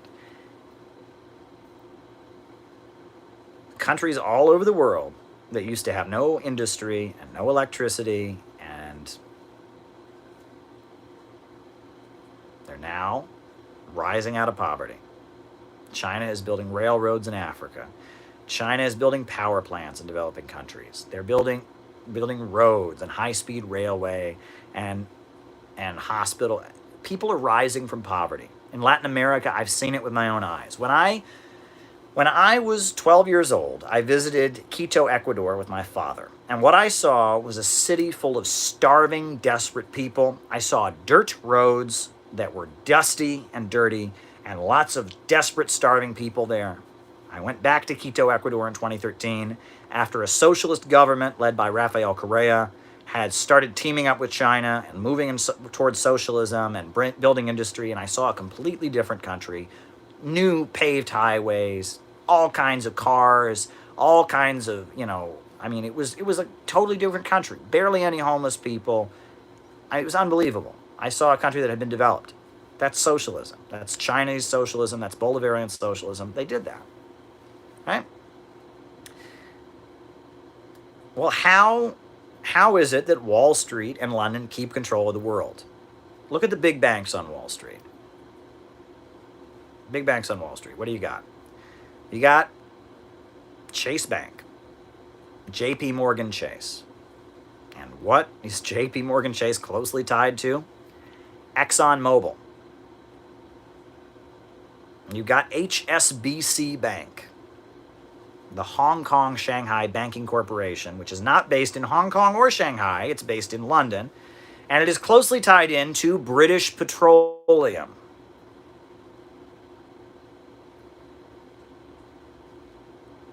The way that Wall Street controls the world is by controlling the most vital resource in the global economy right now, petroleum.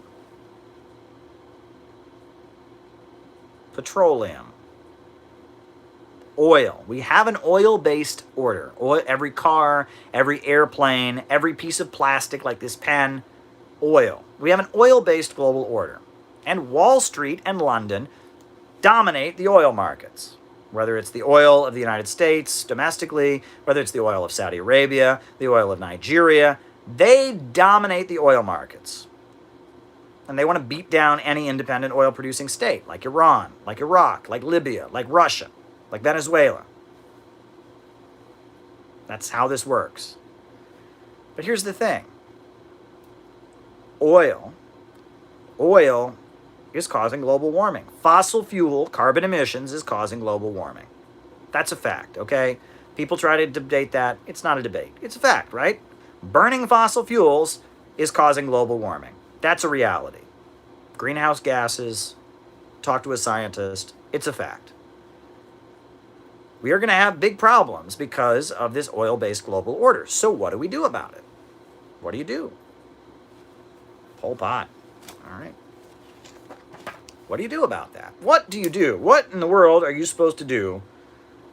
What in the world are you supposed to do about the fact that Wall Street and London control the global economy by controlling oil, dominating the oil markets, and oil doesn't work no more? Burning oil, burning natural gas is causing all these problems. So what do we do?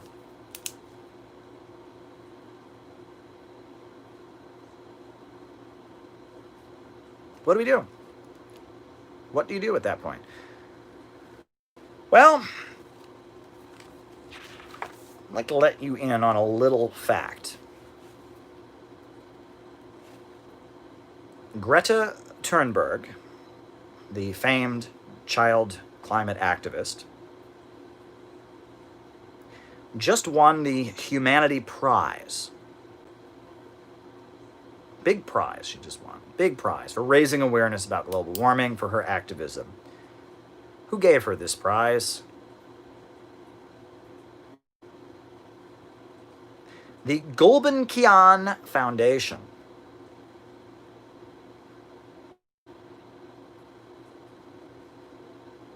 The Gulbenkian Foundation awarded Greta Thunberg the Humanity Prize.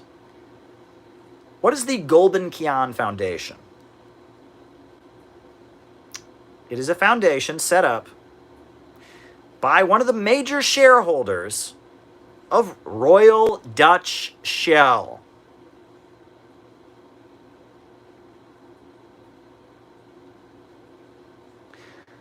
She's going around telling everybody, oh my God, we can't keep burning fossil fuels, it's unsustainable and all that. And she just got a huge prize from Royal Dutch Shell.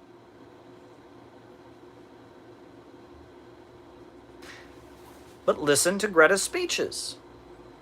You're preaching endless ideas of economic growth. How dare you? Growth is bad. Because growth leads to developing countries getting stronger.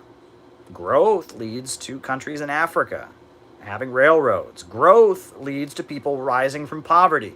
Growth leads to more consumption. Growth leads to people having hospitals and schools and using electricity. We can't have growth. Growth is bad. The rest of the world needs to stay poor so that Gulbenkian Foundation people can stay rich. All right? You're right. This is Big Oil's view of the climate crisis. You're right. You're right. Petroleum that we control, natural gas, fossil fuels that we happen to control, yeah, they're bad for the environment. Oh, shucks. Well, I guess the rest of the world just has to stop developing, and we'll stay at the top of the market, and the rest of the world can just stay poor. And that's just what we got to do, guys, the environment. So, yeah, everyone, we'll stay on petroleum. We're going to stay on petroleum, right? We're not going to get beyond petroleum, because that's just crazy. But, we're going to control the petroleum. But, the rest of the world they just got to stay poor. China's got to stop building. Read Joe Biden's platform. Read Joe Biden's letter to Foreign Affairs. He says that when China builds coal power plants in developing countries, it's bad for the environment. It's got to be stopped. Read it. That's why they hate the Belt and Road Initiative.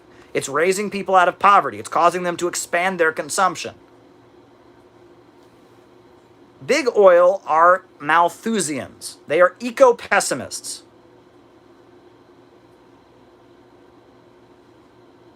Eco-pessimists. And what are they afraid of? What are they the most afraid of, more than anything? The world getting off of fossil fuels. That's what they're afraid of. They are afraid of the world getting off of fossil fuels. Folks,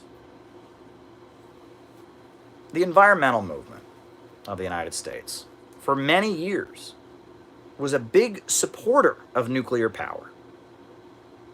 Huge supporter of nuclear power. They thought nuclear power would be a better form of energy. It would not pollute as much as coal and natural gas, and they were big supporters of it. But then someone named Robert O. Anderson, you can Google Robert O. Anderson, an oil tycoon, a billionaire, gave $200,000 to an environmental activist group called Friends of the Earth. And what did he tell them to do? They became the first environmental group to protest against nuclear power. And it's well documented that big oil hates nuclear power because nuclear power represents the way for the world to get off of fossil fuels. And that's why, let's remember that Iraq had a peaceful nuclear energy program. Do you remember this? In the 1980s, Iraq had a peaceful nuclear energy program, and Israel bombed it and killed 10 Iraqi scientists and 1 French citizen with no justification. The whole place was, examined by the International Atomic Energy Agency. It was not a weaponized facility. Iraq was fully complying with the Nuclear Non-Proliferation Treaty. Didn't matter. The Israelis bombed the Iraqi peaceful nuclear energy facility. And then, what happened decades later? In Iran, they had a peaceful nuclear energy program. No weapons. International Atomic Energy Agency watching them, fully complied. The USA loaded sanctions on there. Huge sanctions put on Iran just for peaceful nuclear energy. They assassinated Iranian nuclear scientists. Awful. Unbelievable. Right? Iraq was not trying to get a nuclear weapon. Didn't matter. Folks, do you remember freedom fries? Remember when George W. Bush invaded Iraq? Remember that? He invaded Iraq. This oil-producing state was blown to shreds by the U.S. military. Do you remember what country opposed it? France. And we were all supposed to hate France. In my school, we didn't have French fries no more. We had freedom fries. Do you remember this? It was so stupid, and people had patriotic rallies where they poured out French wine. Why did France become the target of the United States at that point? Why did France object to the U.S. invasion of Iraq? Folks, 75% of France's electricity comes from nuclear power. In fact, France is one of the biggest exporters of electricity. In the 1970s, the French had a right-wing government that was a little more independent. It wasn't completely in with Britain and the United States. And they started building nuclear power plants. The first French nuclear power, facility was actually started by a communist. A Nobel Prize-winning communist scientist started the French nuclear power program. And France basically gave the finger in the 1970s to the British and the Americans, who happened to own all the big oil companies, except for Total. And they started having the French government fund nuclear power plants. And France, to this day, 75% of the electricity in France comes from nuclear power. And because of that, the USA can't stand France. France has basically asserted its independence from big oil. Germany has done the same thing. They have really pushed nuclear power. That that nuclear power leads to freedom from big oil. And that's what big oil can't stand. Right? And that's why they've tried to stop Iran and Iraq from developing peaceful nuclear energy. That's the situation. Now, there's a lot more I could say about this. It's getting late. But big oil doesn't like nuclear power. But what big oil is even more afraid of is fusion. And China recently sent a mission to the moon, to the far side of the moon. And what is on the far side of the moon? There's a rare earth element called helium-3. And China is funding more than any other country in the world fusion energy research. Why? Because they realize that fossil fuels is a death trap. We got to stop fossil fuels. Absolutely. Fossil fuels is a nightmare. And China says, okay, we're going to develop fusion energy. So they need helium-3, this element that's on the moon. Russia has called for an international coalition for the United States, Russia, China, all the countries of the world to come together to develop nuclear fusion. That is Vladimir Putin's call.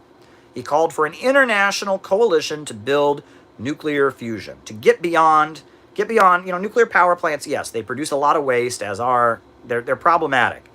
But fusion is something far better. And Russia is all into it. China is all into it. Western capitalism ain't. They don't like it at all. Anywhere they see nuclear power developing, they beat it down, because nuclear power, and especially nuclear fusion, points to the end of Wall Street running the world. And that's what they're very afraid of. That's what they're very, very afraid of. They're extremely terrified of this. Extremely terrified of this.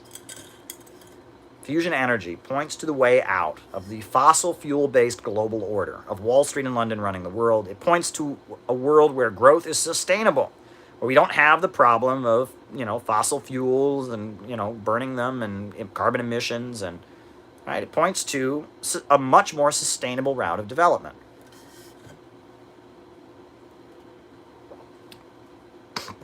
Right now, electric cars, the amount of coal that you burn to make the electricity to put in the car battery, you're right. It's not the best, it's not really the cleanest alternative to gasoline. But with fusion energy, it would be far more efficient. China is leading the world in electric cars, and China is trying to make breakthroughs in fusion energy. The whole world should be united around fusion energy, but we're not. We're not, because of the simple fact that big oil is holding back progress. And so what does big oil present us with? They present us with pessimism. A pessimistic worldview. There is no hope. There is no future, right? There's just too many people in the world. They're having too many children. They're using too many resources. We're going to run out of these limited resources pretty soon. And it's all unsustainable. And there's too much consumption. And it's awful. And there's just, it's the end. The world is going to die. Overpopulation. That's their worldview. Pessimism. They want to go backward. Big oil wants to go backward. They're very open about this. They want to go backward. There's too many people in the world. Reduce the human population. Reduce the consumption of human beings. Like lower the human beings' lifestyles. Keep people in the third world poor. Make people in the first world poorer by lowering their consumption. Make everyone poorer. For Mother Nature, guys. Just for the environment. It's for the environment, right? Right? Right?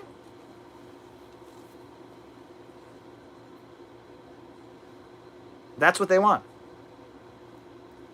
And that worldview has infected left-wing circles. The pessimistic worldview. The dark, pessimistic worldview. It says there is no hope. The human beings are consuming too much. That worldview is poison. And it's because of that worldview that's everywhere, that there is no hope for humanity, that we've gone too far, Mother Nature can't take it anymore, we're producing too much, there's too many people in the world. That worldview is the reason that Americans are committing suicide. It's the reason that Americans are dying from drug overdoses. It's the reason that this country is economically falling apart. We're not building the highways and the bridges we need. Because, hey, there's no hope. Why would you build it? It's the reason we're not funding scientific research. It's the reason, Folks, I don't want to endorse this guy completely. He was a Trotskyite. That's not bad enough. There's some other criticisms of him. But there's a very interesting book by Fred Newman. Now, Fred Newman was a psychologist in New York City. And he had he was a Marxist Trotskyite psychologist. Strange guy. I don't endorse everything. But his book here, The Myth of Psychology, I recommend it in some ways. I learned a lot from this book. The concepts are, they're interesting. There's a chapter in this book. I mean, this guy was a Marxist. He was definitely a Marxist. I don't agree with everything he says. Some of his views are not mine. But, there's a chapter in here. It's about depression. He says the crisis, normalization, and depression. He talks about, and this book is pretty old. I mean, it's not new. This is not a new book. This book was published in 1991, right? This is not a new book. This book was published when I was 4 years old. But in 1991, he's talking about how the number of Americans who take psych meds for depression is very high. The number of Americans who get some kind of treatment for depression is very high. And he says, wait a second. If this many people are depressed, is it really a chemical imbalance, or is something wrong with our society? Right? If something is a genetic defect, it shouldn't be this widespread among the population. It doesn't make sense. Read it. He's just saying here this concept of depression, which is it is just standard now in the United States. People get depressed, they take psych meds, and, that's it. They have a chemical imbalance in their brain. Well, read this. Another point that Fred Newman makes. This blew my mind, but it's true. Right? He's talking about drug addiction. He says, quote, every major article, including the ones written by people who take the opposite position, admits that statistical studies accounting for how people actually kick drugs show that a single, most frequent way is people saying, quote, I just stopped. There is a higher percentage of success among people who stopped because they just decided to stop than any other approach in the entire world.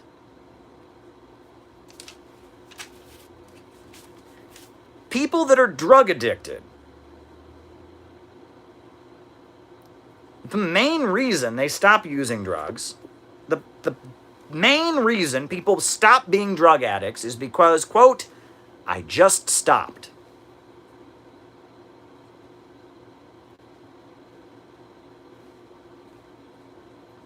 Whoa. I just stopped? That seems to indicate that the addiction was serving some other purpose. It wasn't a chemical thing. I mean, sure, there's chemical cravings. That's a fact. Nicotine, cocaine, whatever. But the addiction was serving another purpose. There was some kind of emotional problem that the person was treating with the addiction, and somehow that problem got solved, and they don't have the psychological awareness, and they're just like, yeah, I just stopped. Well, I guess I just stopped. That is the main reason people kick drugs, is because they just stopped. Think about that.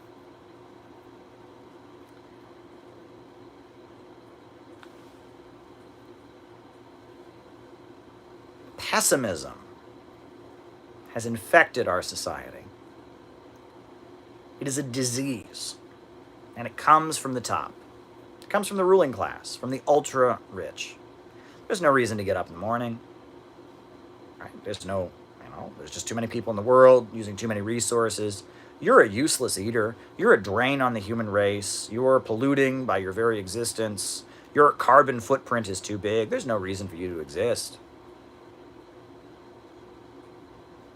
Human beings are not viewed by this society as assets. rather as burdens. You exist. Now we have to find a job where we can pay you. Or else we're going to have to give you social services. Or, oh gosh, you exist. You exist. God damn it.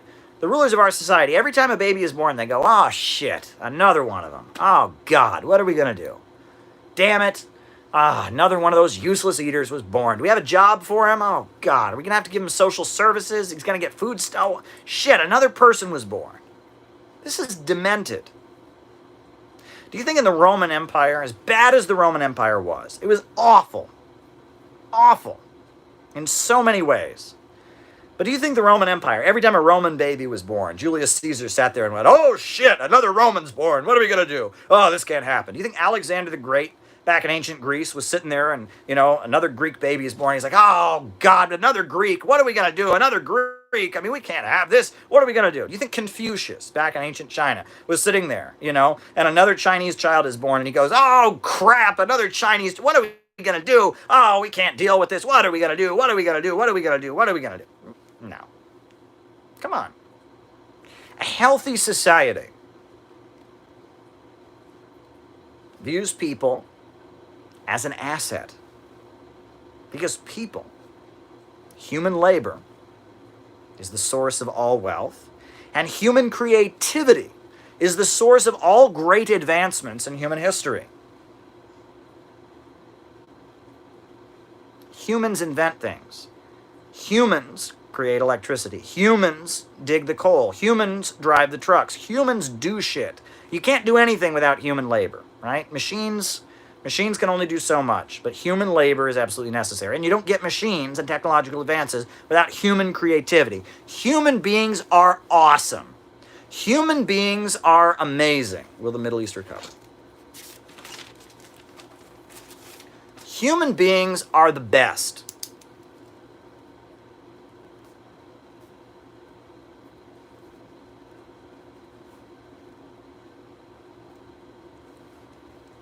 Human beings are amazing. And folks, in a rational socialist society,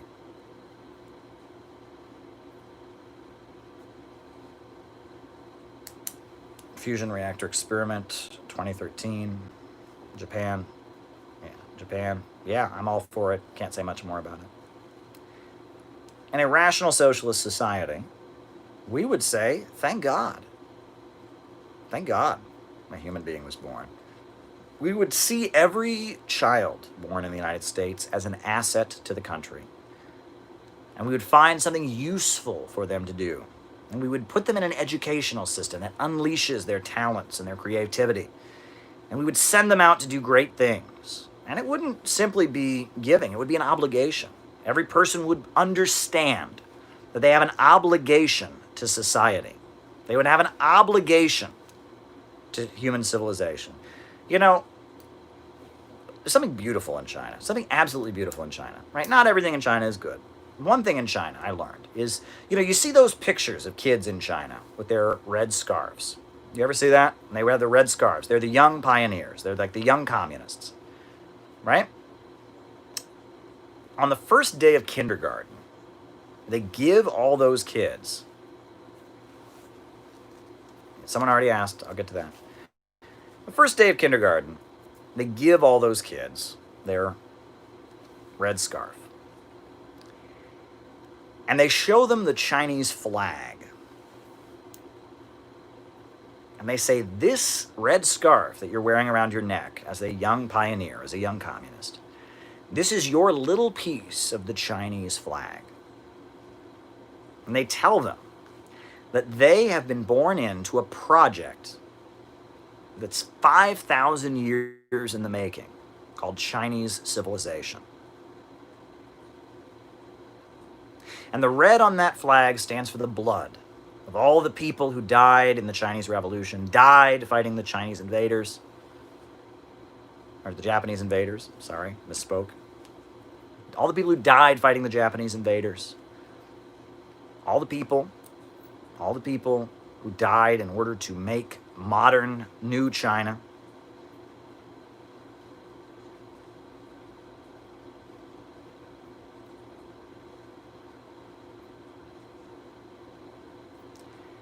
and that they are being invested in. Their education is to unleash them to do great things for this great Chinese experiment. It's beautiful, right? And I'm sure people look at that and they say, that's brainwashing, Caleb. They're brainwashing all those children. Well, first of all, I have two responses to that. First of all, every day at my school, we got up and said, I pledge allegiance to the flag of the United States of America. And so, okay, they're brainwashing them by giving them a scarf. Got it. All right. Response number two is, you know what? I bet all of those Chinese kids can find China on a map. That all those Chinese kids can find China on a map. Just saying. Folks, we are in a crisis here in the United States. It is a society-wide crisis. Capitalism and the rule of profits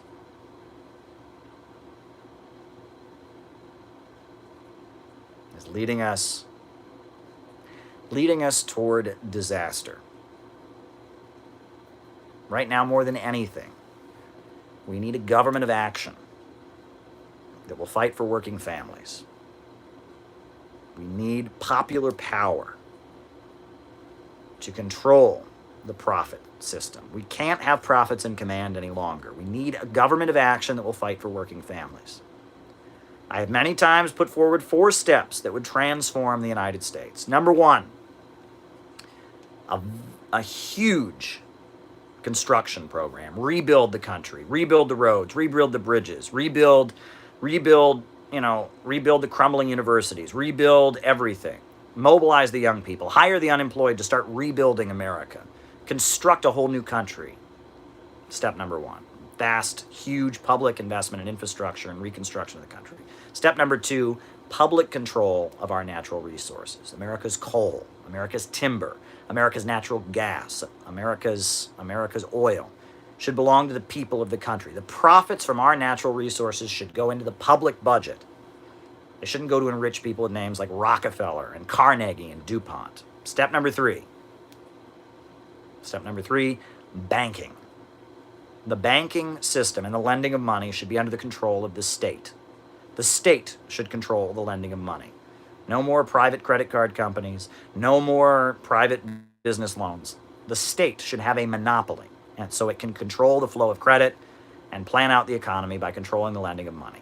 Right? Get rid of the Federal Reserve, private corporation. One gigantic national bank that prints our money in the United States, that lends money. And when people take out a loan to start a business, they pay it back and it goes into the public treasury. They have to make a case to the national bank that their business will be good for the country overall, not that it'll be profitable for a private investor. A state monopoly on the lending of money. That's step 3. Step 4, Roosevelt's Economic Bill of Rights. Guarantee every child a job. Guarantee every person a job. Every person an education. Every person housing. Right? And if we do that, we do those 4 things, at that point, we won't have capitalism.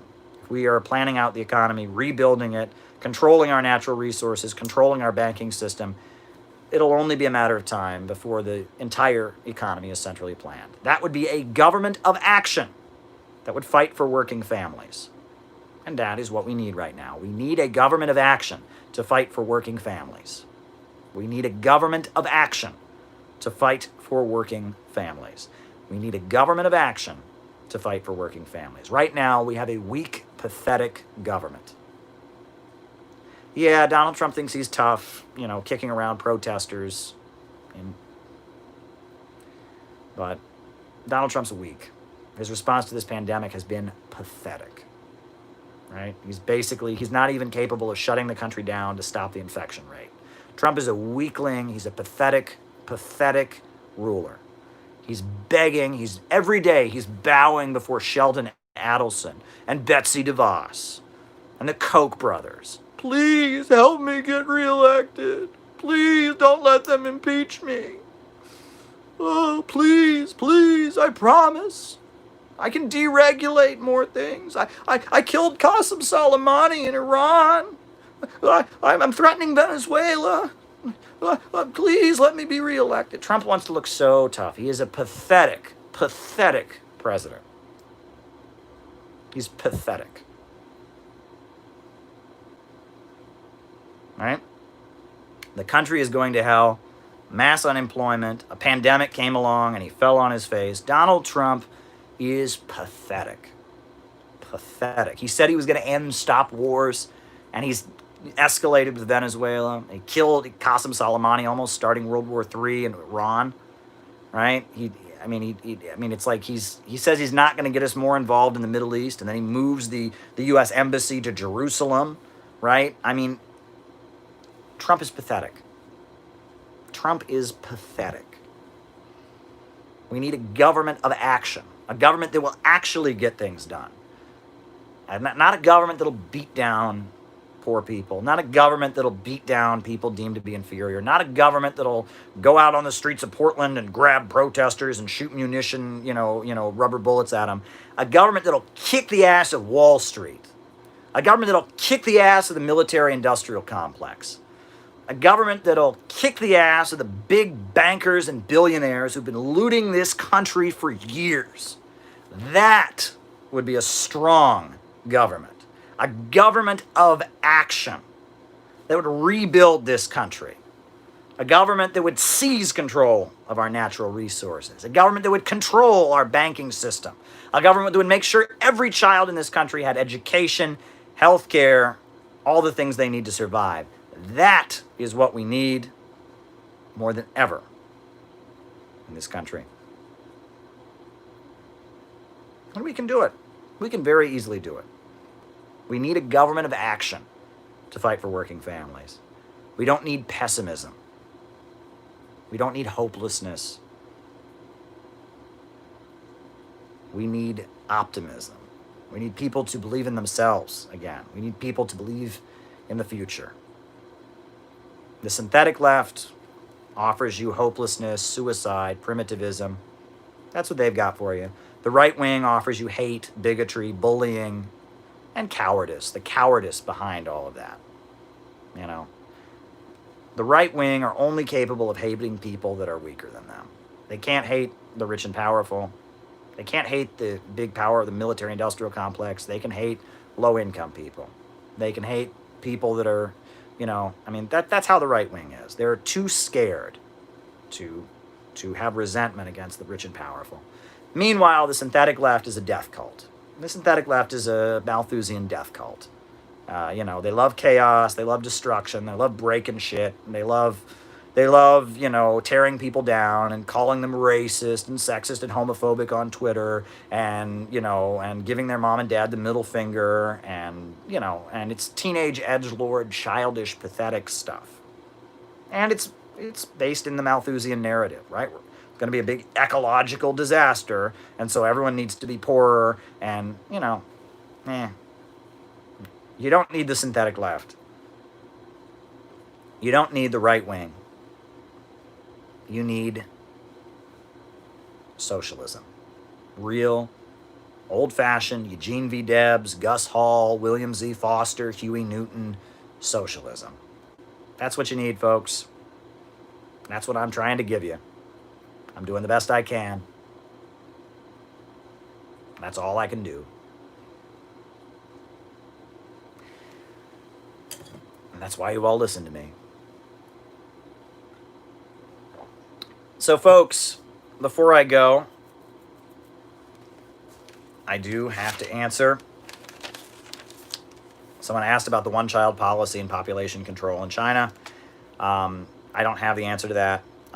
So I believe that was implemented primarily in rural areas, and it was because of some of the market reforms they had in the countryside and inheritance and some of that, but I don't have the full answer for you, number one. Next, someone asked about Pol Pot invading Vietnam. That happened. It was a border skirmish. There was a border skirmish, and Pol Pot was exterminating, there were two wings of the Cambodian Communist Party, okay? One wing was Marxist-Leninist, and the other was followers of Pol Pot. Pol Pot grew up in, he didn't grow up in France. He studied in France, and he was a crazy anarchist. He believed that Cambodia did not need industrialization. He was a synthetic leftist. He believed that, that Cambodia could have communism on the basis of agrarianism, of farming, right? He was anti-industrial. He was an anti-industrialist. He was an anarcho-primitivist, basically. That was Pol Pot, right? Abolish money, no education. That was Pol Pot, and he was one wing of the Cambodian Communist Party, and the Marxist-Leninist wing was the other wing. And Pol Pot began exterminating the Marxist-Leninist wing of his party. He was being covertly supported by the CIA. That is a matter of public record, by the way. Google U.S. support for Pol Pot. That's a fact. The Khmer Rouge, Pol Pot was being supported by the United States to kill the communist wing of his party. So he's killing the communists in Cambodia. Vietnam and Cambodia go to war. Vietnam is fighting Cambodia. China, because of Deng Xiaoping, and they're supporting Pol Pot. The United States is supporting Pol Pot. The Soviet Union is supporting Vietnam, and it was a disaster. And Zbigniew Brzezinski planned it all along. That was Zbigniew Brzezinski's trick, right? At the beginning of the Cold War, our strategy was kill all communists, hate all communists, McCarthyism. Well, Zbigniew Brzezinski came along and said, let's play communists against each other. He invented the term Euro-communist, and he turned communists all over Europe against the Soviet Union. He exacerbated the divisions between China and the Soviet Union, and in Southeast Asia, right? That was covert operations by the United States, manipulating communists to kill other communists. That's how the USA won the Cold War, manipulating and playing communists against each other. Someone's asking if they can be on a Politburo. I'm not taking power anytime soon, and I'm not on a Politburo. I'm just a guy talking about politics on YouTube, so very funny, hilarious. Alrighty, all right. And the last question I had was, will the Middle East recover? Yes. When the Middle East stops being the oil reserve of the world, when it stops being the oil reserve, and it starts having infrastructure and investment, when the Middle East starts to have technology, it will recover. If we can get off of oil, that would be the best thing for the Middle East. Gaddafi. What did Gaddafi build? He built a lot of things, but what is the biggest thing that Gaddafi built? The Great Man-Made River. What was that? The world's largest irrigation system. And why did they do that? So that they could green the deserts of Libya. So Libya could start growing its own food. That's what it was about. So Libya could start growing its own food. Right? So they weren't dependent anymore. The Middle East, they need irrigation systems so they can start growing their own food. They need steel manufacturing. They need power plants. And the Soviet Union was trying to bring that to the Middle East. They were trying, and there was even a deal worked out, but Menachem Begin, the Israeli prime minister, killed it. But in the 70s, Israel and some of the Arab countries and the Soviet Union were moving like there might be some kind of an investment project in the Middle East.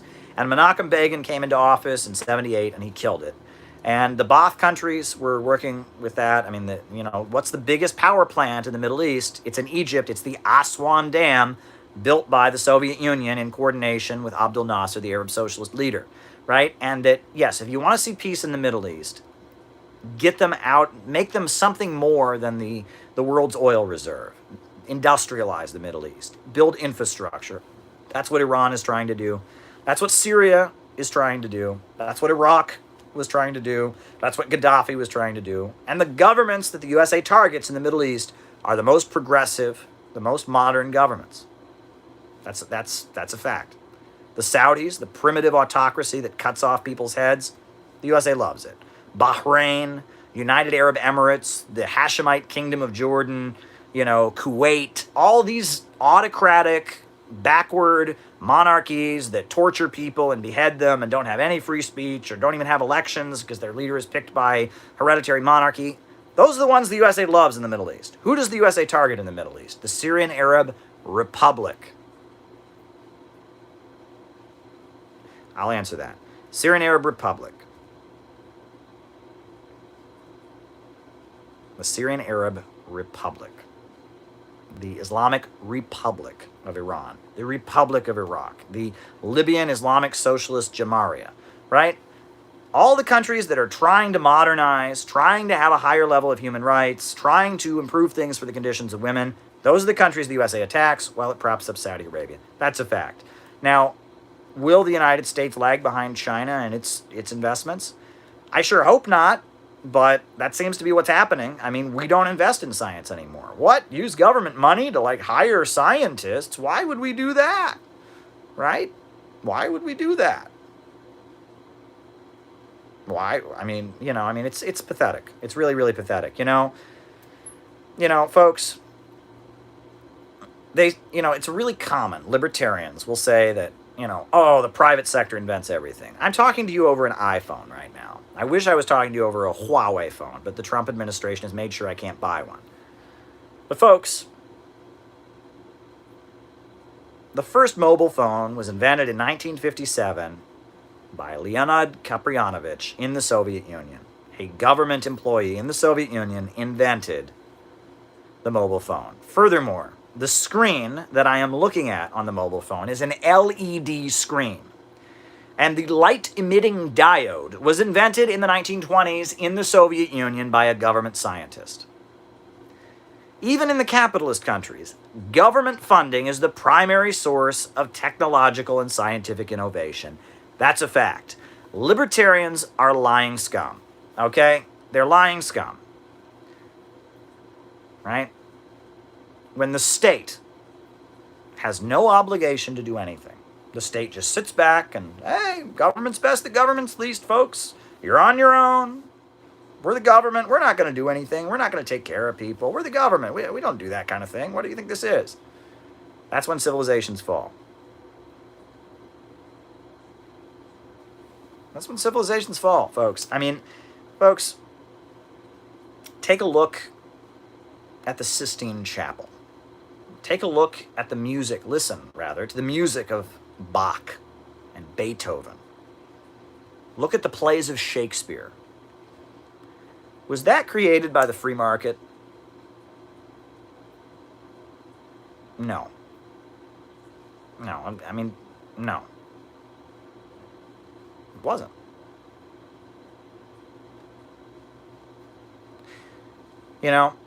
During feudalism, during the Dark Ages, there was very much an elitist view of mankind. There was a belief that people existed to serve their natural superiors.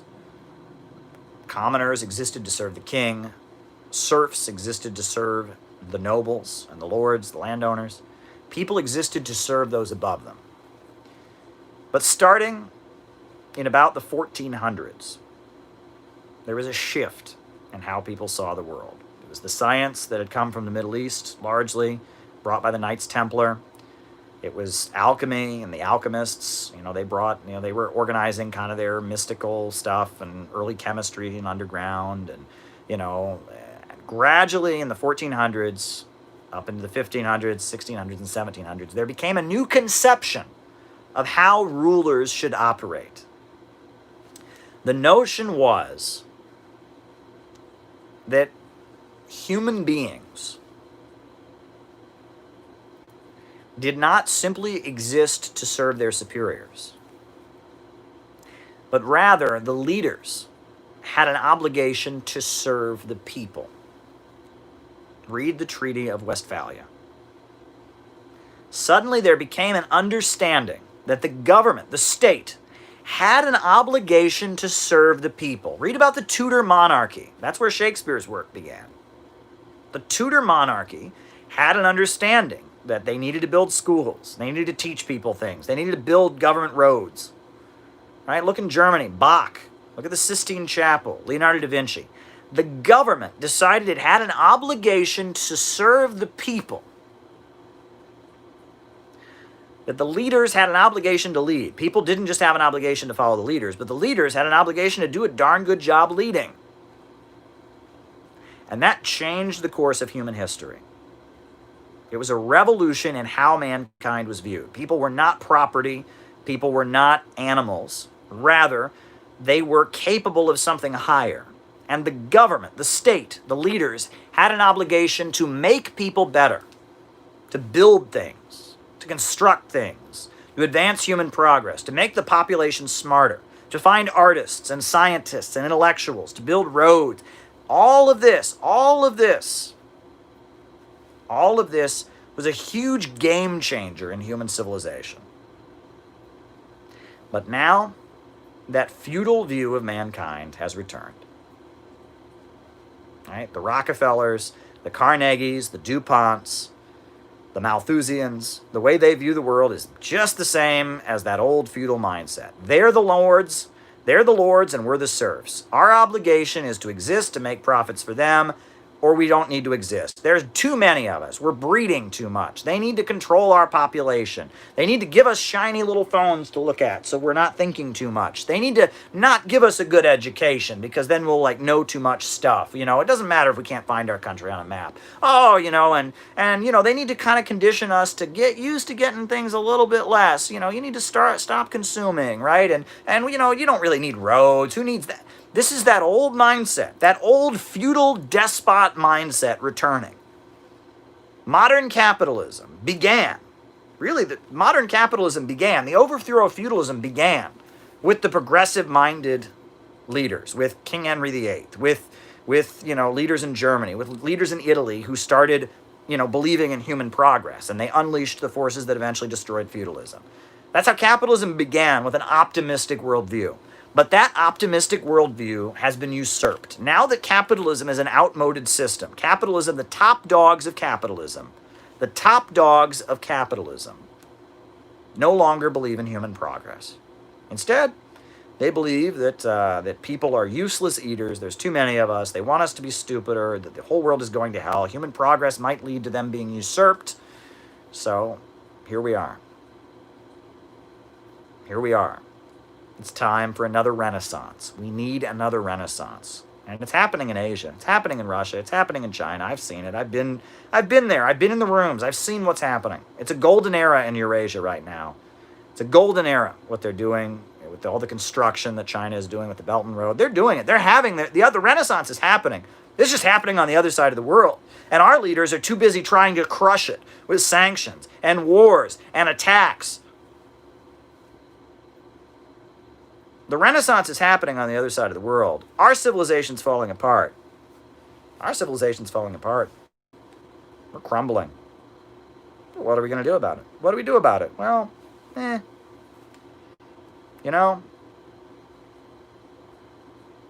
got to figure out what we're going to do about it. We need to import that Renaissance over here. We need to break with capitalism. We need the state to control the economy. We need a government of action that will fight for working families. What a night it has been, folks. Wow. I am officially done. I will end the way I always end. A new upsurge in the struggle against U.S. imperialism is now emerging throughout the world. Ever since World War II, U.S. imperialism and its followers have been continuously launching wars of aggression. But the people of various countries have been continuously waging revolutionary wars to defeat their aggression. While the danger of a new world war still exists, and the people of all countries must get prepared, revolution is the main trend in the world today. While the danger of a new world war still exists, and the people of all countries must get prepared, revolution is the main trend in the world today. Thanks, folks. I'm out.